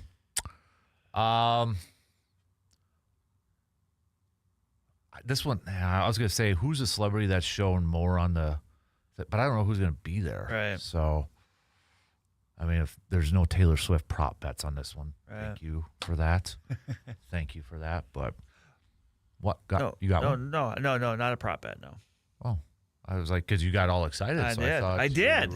You were gonna say one over there. So, all right. Well, then I guess we're just gonna do the game pick now. Yeah. You ready to rock and roll? Game, score, game pick, and then MVP. I would say game, pick, score, MVP. Yep. So go for it. I will take Seattle 27-17. And my MVP, I will go with Jackson Smith and Jigba. Okay. My official score was, well, I picked Seattle to win, and my official score was 27-14. I went with Seattle. And my game MVP, I am going to go with Kenneth Walker. Just a random one. Yeah, I mean, you could look. He's going to get carries. Like it could see him having a big day. Mm-hmm. Yep. Honestly, though, I wouldn't be surprised if it's a defensive player. I kind of want it to be. Yeah, I could go hunting for your. I'm trying to think of the some of the names from some of the guys. Your Larry Brown. Larry Brown. Who was the linebacker from Tampa that won it? Who was the guy from? Or was it a corner that won it? Just make sure that they're inevitably a free agent and get signed by the Raiders. I miss those days. Defensive Super Bowl MVPs. There's a guy I'm thinking about, but we've got Von Miller did. Malcolm Smith is who I was thinking. I think that's the one we're all thinking of. Yeah. Yep. Dexter Jackson was who I was thinking of for Tampa. Ray Lewis, Larry Brown, Richard Dent, Harvey Martin, Randy White, for the Dallas Cowboys, for Jake Scott and Chuck Howley too. So, Yep. Yeah, I was thinking of Dexter Jackson and then Malcolm Smith. Yes. Yep. Of that list, who's like the most random? I think Malcolm Smith. That's who I was going to go with. I feel like I remember Dexter Jackson be like a really solid safety. Mm-hmm. But Larry Brown wasn't a bum or anything like that. No. But I mean, you knew the game plan in that game was they're going to throw away from Dion, and makes opportunity. He took advantage of the opportunity. Yep. So darn right. Yep. All right. There you have it. That's Superb Owl. That's our picks. The big game, however you want to say it. Mm-hmm. Yep. I always, I'll say like leading up to it this week is kind of like, oh, there's not a lot. Now it's kind of starting to kick in, I think, a little bit for me. Yeah. I just wonder, is there because there's not the star player? Whether it's a quarterback, okay, Patrick Mahomes or, then you had the Travis Kelce sort of thing and you had all that. Sam Darnold's not really a big household name. Drake May isn't yet either. I don't know if that's part of it or if it was like, hey, nobody picked these two teams to go to the Super Bowl. I think that's probably part of it. Right. At the other hand, though, too, I'd almost feel like, hey, nobody picked these two. We should be more excited that it's something nobody thought it was going to happen. Yeah. I mean, at best, I think people thought Seattle would make the playoffs. But I picked them to make the playoffs. Yeah. I don't think anybody had either one of these teams going that far. I think I saw some people kind of picking the Patriots as a wild card, maybe like a Denver was last year sneaking in, but not to this level. So, but hey, Packers flavor on both sides with Elliott and Schneider. I still have to look it up. I don't know if there has been a combo where a father-son have won a Super Bowl as general managers. Because Ron Wolf did it. Yeah. Elliott Wolf does it. Yeah, I feel like, that's a pretty exclusive club, so you're probably pretty safe there. That family would be just probably pumped. Oh yeah, excited. So, but no, I'm looking forward to it now. So, all right, I only got a minute left, Brandon. So, any final thoughts? Thinking into Jerry Springer. No. Yeah. I got nothing either. So. All right. Well, so. Are you catching any games? I'll be bopping around to a couple different places tonight, so just all about it. Yeah, just maximizing my time. So I got some. I'll let you know what tradition I start. Right, send me a picture of your foods. Yeah, I want to know. Everybody, just send them to the Sports Talk page. Yeah, we want to know what's your spread. Yep.